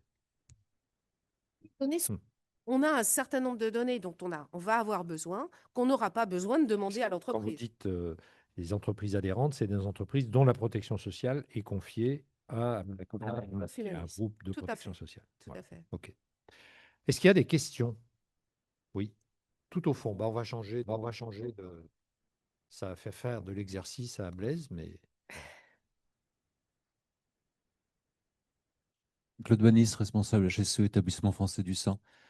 C'est intéressant que vous parliez du projet de recherche sur le 41-21 parce que c'est une espèce de texte de fond un peu qui passe un petit peu dans ce secteur-là, sur le 41-21.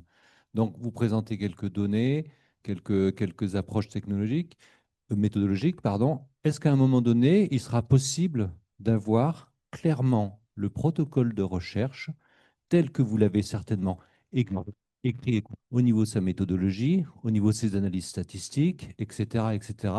Parce que là, le discours de 41 est un peu particulier. On commence toujours par la notion de projet de recherche, et puis ensuite, on part sur quelque chose en disant, mais vous allez voir, ça va marcher, qui est quasiment antagoniste avec la notion de recherche, qui est une question qu'on pose pour savoir si ça marche. Et là, on aimerait, je ne sais pas si c'est partagé, j'aimerais que ce soit un petit peu plus clair du projet de recherche, qu'est-ce qui relève euh, de cette espèce de croyance qu'on a tous que ça va marcher, et où sont les limites un petit peu dans tout ça. merci. Question. Alors, les chercheurs, hein, ce sont des gens qui sont très pragmatiques, qui répondent avec des données, qu'elles soient. Alors, pour le mesure, on est très quantitatif, moins qualitatif, mais on a un partenariat en interne avec un autre laboratoire qui, lui, fait plus du qualitatif. Mais ce projet de recherche sera une part qualitative, mais beaucoup quantitatif. Donc, alors, ce protocole, on n'a pas de croyance, on a des faits, on a des chiffres, on constate, on mesure, et ça donne un résultat. Nous, on n'a pas d'évaluation, on n'a pas d'a priori. Pour être pragmatique et donner les faits. Les faits.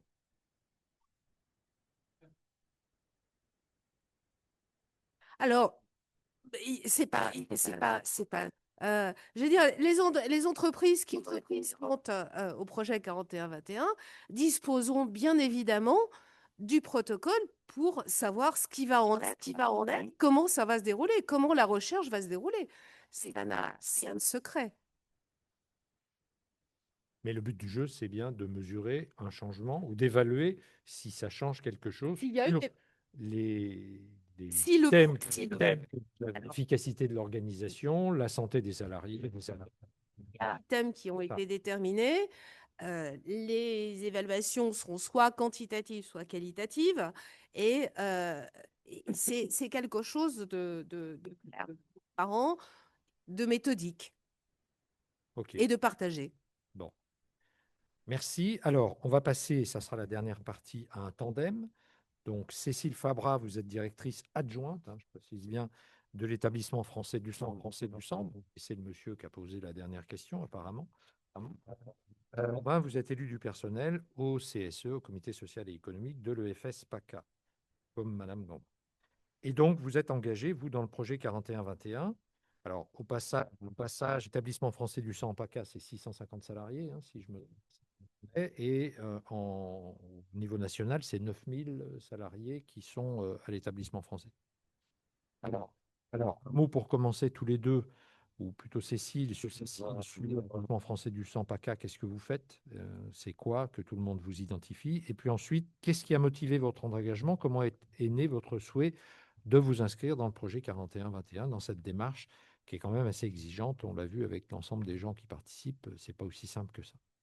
Alors, je vais être courte Oui. sur le début. Juste pour vous dire que d'abord, c'est un établissement, c'est une entreprise à but non lucratif. Donc, pour rejoindre un peu les prérequis, les prérequis qui peuvent expliquer pourquoi d'autres entreprises s'engagent. Donc, on n'a pas un capital ouvert, comme vous disiez. J'ai pas de ça.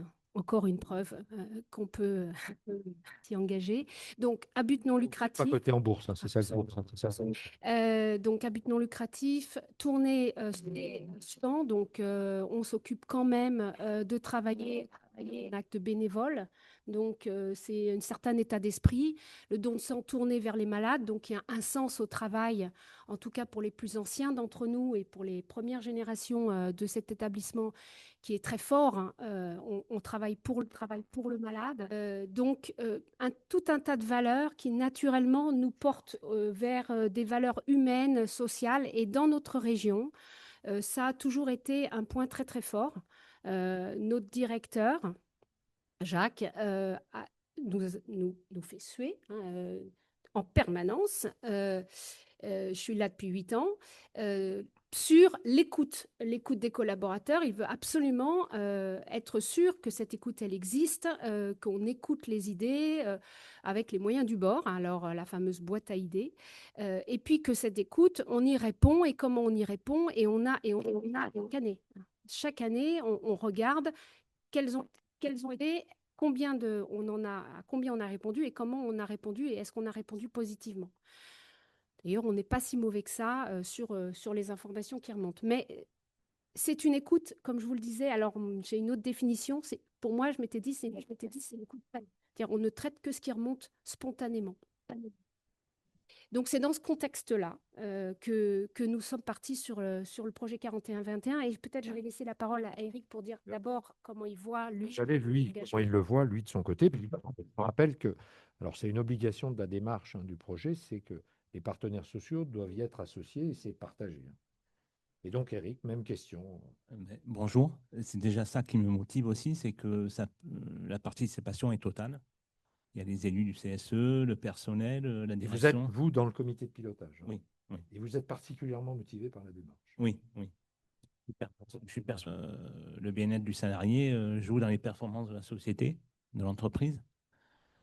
Je suis sûr qu'un salarié qui se sent bien au travail va être plus performant, plus actif. Je pense que ça va réduire aussi les accidents de travail, les maladies. Je pense que c'est un beau projet. Et alors, juste une question, vous aviez identifié des accidents du travail, peut-être pas, mais de risques psychosociaux, de mal-être, oui? Alors, on a une veille RPS. En fait, absolument toute plainte, on utilise le petit RPS pour traiter absolument toutes les plaintes de l'ensemble de nos salariés. Et on a des plaintes qui arrivent soit sous forme de fiche RPS, soit sous forme d'interpellation de notre responsable QVT, Karine, que vous connaissez, qui est dans la salle, soit interpellation directement de la DRH ou de la direction. Et on a des sujets alors divers et variés en termes de gravité, de complexité, d'étendue. Mais on a des sujets. Soit individuels ou de problèmes interrelationnels entre deux personnes, mais on a des sujets plus collectifs. Et puis, notre manière de travailler, qui est tournée vers le donneur, et donc on doit s'adapter aux disponibilités du donneur, implique des conditions de travail qui ne sont pas forcément faciles. Si on ouvre le don du sang qu'entre midi, 14h et 16h, on ne va pas avoir grand monde. Donc, on est obligé de s'adapter. Des plages horaires assez grandes. Et voilà, donc c'est des plages horaires difficiles.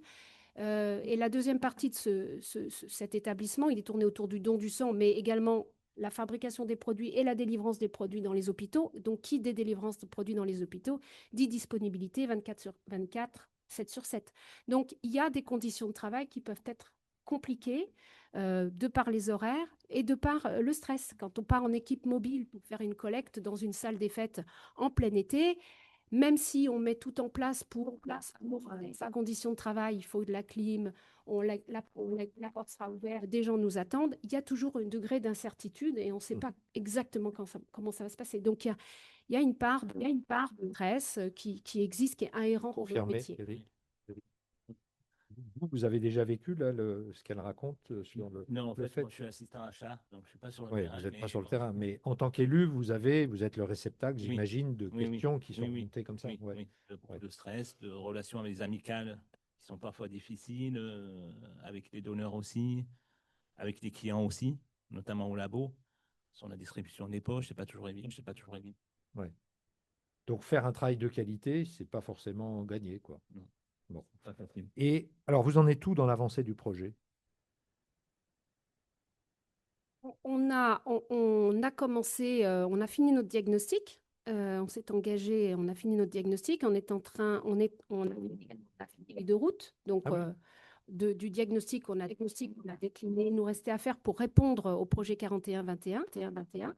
Feuille de route, on l'a présentée en dialogue social, hein, puisque c'est important de continuer à travailler et avec les élus et d'avoir l'accord des élus pour continuer à travailler. Et ça a été très intéressant parce que justement, elle n'est pas passée au dialogue social. Enfin, elle n'est pas encore passée. Enfin, on n'a pas fait la consultation, mais on l'a présentée une première fois aux élus. Et l'ensemble des élus a dit, eh ben non, nous, cette feuille de route, on la valide par l'État parce qu'il y avait un point qui n'allait pas. Et vas-y. Ce point qui faisait débat. Il y en avait peut-être même plusieurs, non? D'abord, il y avait un problème de consultation, si j'ai bien compris. Oui, je pense que les élus voulaient être consultés Avant. Ouais. Ouais. Oui. Donc, ça a commencé, le blocage, il a commencé Oui. là. Après, on a des inquiétudes. Des inquiétudes. On se demande si les managers vont bien suivre dans le projet. Ils sont quand même au centre du projet. Ouais. Et en plus, ils ont un problème de temps. Et puis pour leur propre temps de travail aussi, est-ce qu'ils auront le temps de gérer ce projet? Est-ce qu'on va leur laisser le temps? Ils sont pas mal déjà occupés, donc on se pose ces questions. Est-ce qu'ils vont être assez impartials aussi? Est-ce qu'ils vont être neutres? Est-ce que... Ah oui. L'impartialité, ça, c'est quelque chose qui vous titille, si je puis me permettre. Oui, un petit peu, oui. Et donc, vous avez proposé. Ben, on voudrait que, en plus du manager, dans cette écoute, il y aurait par exemple des membres du CSE, des élus, médecine du travail, inspection du travail éventuellement. Ah oui, carrément. Et donc, on fait la négociation en direct. Hein, ça vous ennuie pas? Eric, il faut qu'on parle à la sortie. Non, alors sur cette feuille de route, il y avait aussi un point qui concernait les accidents du travail. On avait beaucoup de difficultés. Les accidents de travail sont gérés en CSSCT par les membres de la CSSCT et les membres de la CSSCT n'arrivaient pas. L'ensemble des accidents du travail, il n'y avait que 50% des accidents qui étaient analysés. C'était un souci. Non seulement c'est un souci de base, hein, en dehors du 41-21, mais dans le cadre c'est une obligation hein, de l'employeur. Donc, nous, ça ne nous va pas. Mais en plus, dans le 41-21, c'est une obligation également. Donc, ça faisait partie, on l'avait intégré dans notre feuille de route et on avait proposé, du coup, d'intégrer les managers dans l'analyse de ces accidents de travail en première intention, qu'ils fassent une sorte de premier débriefing de l'accident du travail selon une liste, un checklist établi par la CSSCT, que ce débriefing soit fourni aux membres, aux élus, aux membres de la CSSCT et que ceci ait toutes les informations pour pouvoir... les informations et toute l'attitude pour faire évoluer le dossier. Et c'est là que ça a Ça bloqué. coince un peu, là. Parce que, bon, voilà, il y a un manque de confiance dans Dixit, les IRP, 20% de ces managers qui risquent de ne pas être comme le disait Eric, et la proposition était qu'on élargisse aux membres du CSE l'analyse des accidents de travail. Et donc, nous, au début, ça nous a un peu agacé hein, de se dire, non, en tant que manager, on est engagé, et puis les accidents de travail, ça nous intéresse, on ne va pas raconter des carabistouilles. Mais en même temps, à un moment, il faut aussi que chacun mette de l'eau dans son vin. Donc, notre objectif final, c'est d'avancer sur le 41-21. Il faut savoir être dans l'écoute dès le début. Donc, on va écouter. Et on a dit, OK. Alors, OK, donc le CSE, emparez-vous de ce sujet. Vous avez toute l'attitude pour organiser au sein du CSE, bien au-delà de la CSCT, l'analyse des accidents de travail.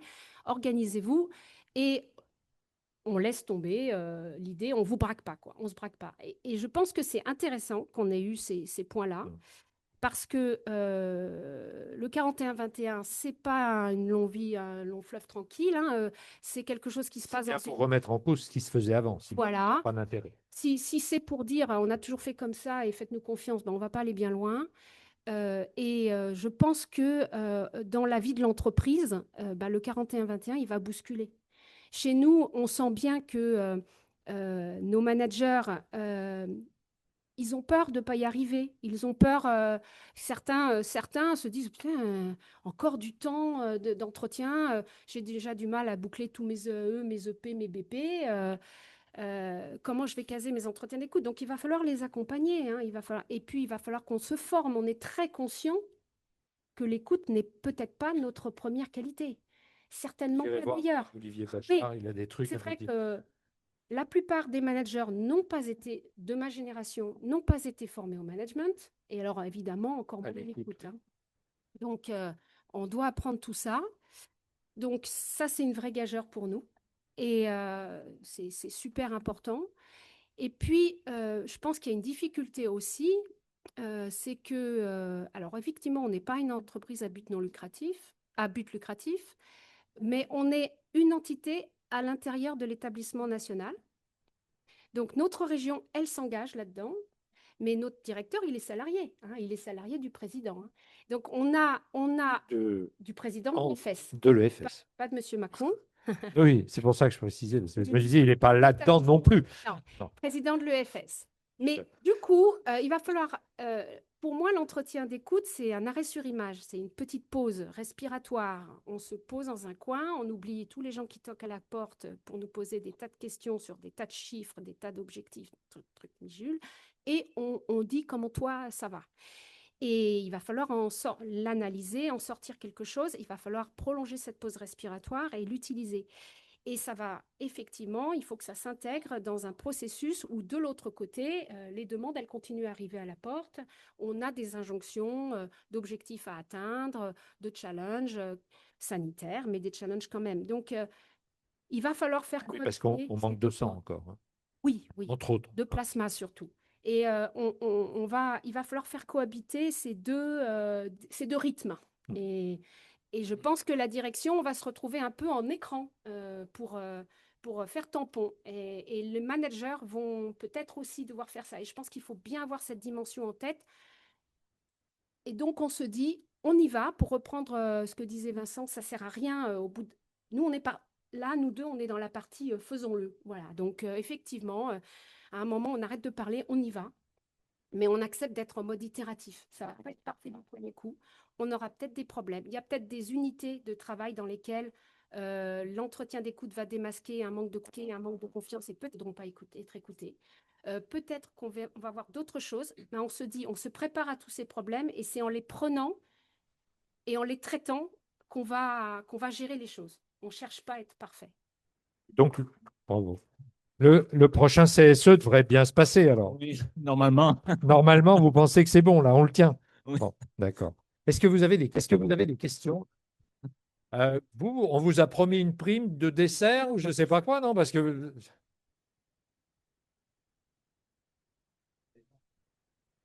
Ah oui, d'accord. Ah oui, j'avais oublié la salle. Bonjour, merci beaucoup. Béryl Fanton, je suis sous-directrice au sein de la CARFAD Centre-Val de Loire, tout à fait. Alors, je suis très en phase avec tout ce qui a été dit ce matin. Je partage complètement les inquiétudes de l'Arche 4121 également. Je partage vos remarques, Madame Fabra. Moi, j'ai une question parce que je suis très en phase également avec ce qui a été dit par Monsieur Bachelard et Madame Znati sur la question des managers dans tout ça. Parce que, vous l'avez dit, une écoute active, ça fatigue beaucoup. On est dans un environnement où on a aussi des engagements en termes de performance. Et derrière, finalement, si on fait de l'écoute active, la journée, c'est-à-dire traiter les dossiers, elle commence en fin de journée. Du coup, il y a aussi un enjeu à trouver un équilibre pour nos managers, pour qu'ils sachent écouter activement, qu'ils soient justement formés à cela. Eux-mêmes dans une situation de RPS, de par le fait de mener de front cette dimension et ce qu'on attendait en termes de performance. J'aimerais voir votre regard. Comment ils vont faire pour dégager du temps? Voilà, en gros. Si je résume, hein. Peut-être je peux vous parler de comment alors déjà, on ne va pas faire des journées et on s'est tous dit qu'il fallait faire un entretien une heure et qu'on pouvait pas, on pouvait pas partir sur des marathons. Ça, c'est une première chose. La seconde, c'est que je pense que tout à l'heure, je disais, nos managers, certains ont des doutes, mais en même temps, pour d'autres, c'est vécu comme une possibilité de recréer un lien avec le temps, avec les problèmes, avec les missions qu'on a, les objectifs. On ne s'autorise pas à recréer un temps qu'on ne s'autorise pas à prendre. La direction va dire, on vous demande de le faire. Vous devez le poser. Et donc, c'est-à-dire qu'on ne peut pas vous en vouloir de vous arrêter, de nous arrêter, de ne pas faire ça, parce que vous devez faire cet entretien d'écoute. J'ai un seul collaborateur depuis que je travaille à l'EFS. Je travaille à l'EFS depuis maintenant 30 ans. C'est un seul collaborateur qui s'épanouisse soit dans le conflit qu'il peut avoir avec ses collaborateurs, soit dans l'image qu'il a l'impression de renvoyer, qui serait une image négative, contre-productive, freinante, non écoutante. Et donc, cet entretien-là, c'est aussi la liberté que la direction donne au manager en disant, voilà, allez-y, on vous donne ce temps. Si on le présente comme ça, c'est différent. En plus. Olivier? Oui, j'ai même réussi à l'allumer. Oui, c'est une excellente question. Pour apporter une réponse concrète, avec un groupe d'élèves actuels de l'EN3S, j'ai encadré une c'est l'École nationale supérieure de la sécurité sociale, basée à Saint-Étienne. Basée à Saint-Étienne. Les élèves conduisent une recherche-action sur la santé mentale des agents de l'IA, donc les AD, pour être clair, et pour traiter en partie cette question, et avec des solutions assez opérationnelles d'ailleurs, et Lucans était intéressé pour mettre en œuvre un certain nombre de ces éléments. Donc on pourra en discuter plus concrètement, parce que c'est vraiment, là pour le coup, très spécifique à l'univers sécurité sociale. Mais c'est voilà. Et du coup, l'école se préoccupait parce qu'elle a mis une recherche-action sur le sujet. Ce qui ne manquera pas de vous intéresser, puisqu'on le verra cet après-midi, la CARSAT, c'est bien Lucans et l'Union des caisses de sécurité sociale. Alors, ce que j'ai oublié de dire, qui a été évoqué sur les dirigeants, c'est qu'on a, à l'école, avec un collègue, fondé une chaire de recherche sur la santé mentale des dirigeants, exclusivement la santé mentale, et on l'a focalisé sur les PME, TPE, parce que dans un grand groupe, le problème se pose différemment. Il y a toujours un numéro 2, mais dans les PME, c'est spécifique. Alors, les questions des internautes. Alors, il y a 3 questions, mais la 3e question, je pense qu'on pourra y répondre cet après-midi pour des entreprises qui mettent en œuvre les blocs de compétences. Et là, il y avait donc 2 questions, et je l'adresse aux différents intervenants, donc à y répondre. La première question, c'est en tant qu'assureur, voyez-vous statistiquement un écart entre des niveaux de remboursement des frais médicaux des salariés ou d'IJ selon le niveau de QVT de l'entreprise adhérente? Et la deuxième question, c'est est-ce qu'il y a des entreprises effectivement qui ont déjà pu mettre en œuvre les premiers blocs 41-21? Si c'est le cas, est-ce qu'on peut avoir des retours? Mais ça, on aura déjà les retours, je pense, cet après-midi. Dans les ateliers. Notamment aussi voilà, avec les 10 critères, voilà, les différents blocs. Alors, ah non. Il y a quelqu'un qui va répondre de la salle, qui va se présenter déjà. Bonjour, donc moi je suis Marianne Coussou, du programme Prévenir et gérer l'absentéisme chez Malakoff, et je suis au comité de pilotage du projet 41-21. Alors pour essayer de répondre, c'est pas évident parce que en effet, on n'est pas à la loupe à regarder la consommation d'une entreprise par rapport à l'autre, et c'est déjà très difficile d'évaluer son niveau de QVT. En revanche, nous, ce que l'on observe, c'est des différences en matière d'absentéisme. Alors, pas chez les entreprises encore engagées au projet 41-21 ou pas, mais à travers notamment une étude que l'on propose aux entreprises sur le niveau d'engagement et de qualité de vie au travail perçu chez les salariés, qui fait partie d'un diagnostic que l'on propose aux entreprises et qui permettent ensuite d'aboutir sur des plans d'action pour prendre en compte différentes choses, notamment les fragilités. Donc, quand je parle de fragilité, je parle de l'aidance, du handicap, etc. Et donc, les entreprises qui sont engagées, même à travers des corps collectifs sur ces thématiques-là, comment dirais-je, ont un absentéisme qui va peut-être être beaucoup plus grand que chez des entreprises qui ne sont pas engagées sur la prévention des fragilités. Voilà, c'est pour le concret. Oui. À l'inverse, moi, je signale une très grosse étude qui est conduite par la DARES avec l'assurance maladie, sur justement qui croise les données de l'enquête nationale conditions de travail ou de l'enquête SUMER, je ne sais plus, grosse enquête nationale sur les conditions de travail, et les données de l'assurance maladie. Et là, les relations sont très claires sur les dépenses de santé, sur les arrêts maladie, entre de mauvaises conditions de travail et ces dépenses. Ça apparaît là-dessus, il n'y a pas de souci. Voilà. Bah, écoutez, moi, je vous remercie beaucoup. Je vous propose qu'on en reste là. Je vous donne rendez-vous à 16 h pour la deuxième table ronde. Tu viens là, tu t'appelles? Et Ouais, reste là, juste pour... comme le disent les chauffeurs de TGV qui ont du retard, le quart d'heure de retard qu'on a pris, on a fait tous nos efforts pour essayer de le rappeler. On arrivera quand même en retard de 20 minutes. Voilà. Je suis désolé, Vincent. Mais non, mais c'était super. Juste pour vous dire, j'ai eu un commentaire dans la salle. Quand Olivier a dit on est à Marseille, je vais vous donner 13 bonnes pratiques. Quelqu'un derrière moi a dit dans le Val-de-Marne. Donc, c'est pas si mal quand même. OK. Donc maintenant, c'est le temps des ateliers. Merci beaucoup, François. Merci à tous les intervenants.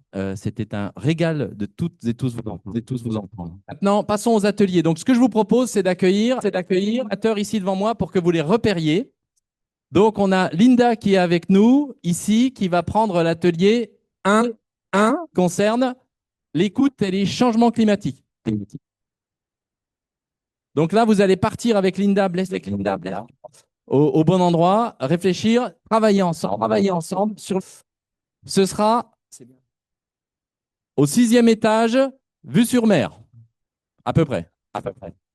Ensuite, l'atelier numéro 2, je vais appeler Françoise, tu viens vers moi, juste comme tout le monde te voit, voilà, parfait, super. Vous avez Françoise, l'atelier attractivité. Les personnes qui sont dans cet atelier-là, vous venez vers Françoise, elle vous emmène dans la bonne salle. C'est la salle, voilà, c'est la salle de Françoise. 2e étage, Vauban. L'atelier 3, écoute et dialogue social avec Stéphanie. Je ne sais pas si Stéphanie est revenue. Blaise, tu as vu Stéphanie? Blaise, tu as vu Stéphanie? Les Blaise, si vous voulez bien, l'atelier Stéphanie Moulet, écoute et dialogue social.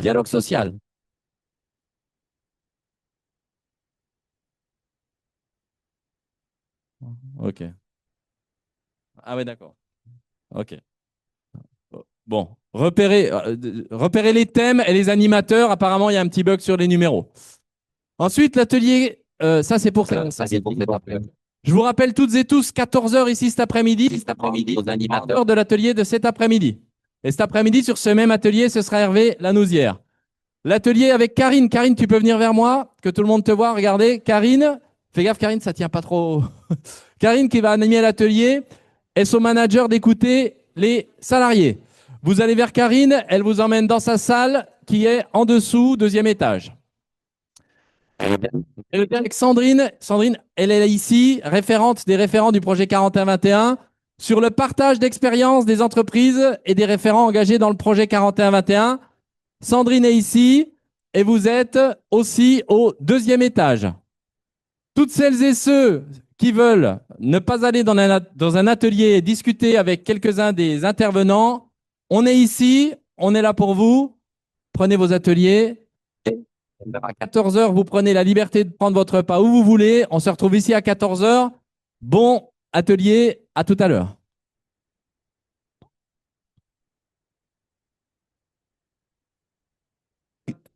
Blaise part avec le 6e dialogue social et Régis.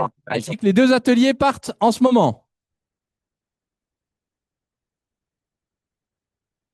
L'atelier de part au 2e étage et son manager d'écouter les managers. Vous êtes sur le... Avec Sandrine? Sandrine, tu es là?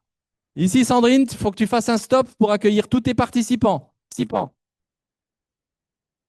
Voilà. Mais il y a un bug, je crois, sur les numéros, peu importe. L'atelier partage d'expérience du projet 41-21 du matin. C'est avec Sandrine.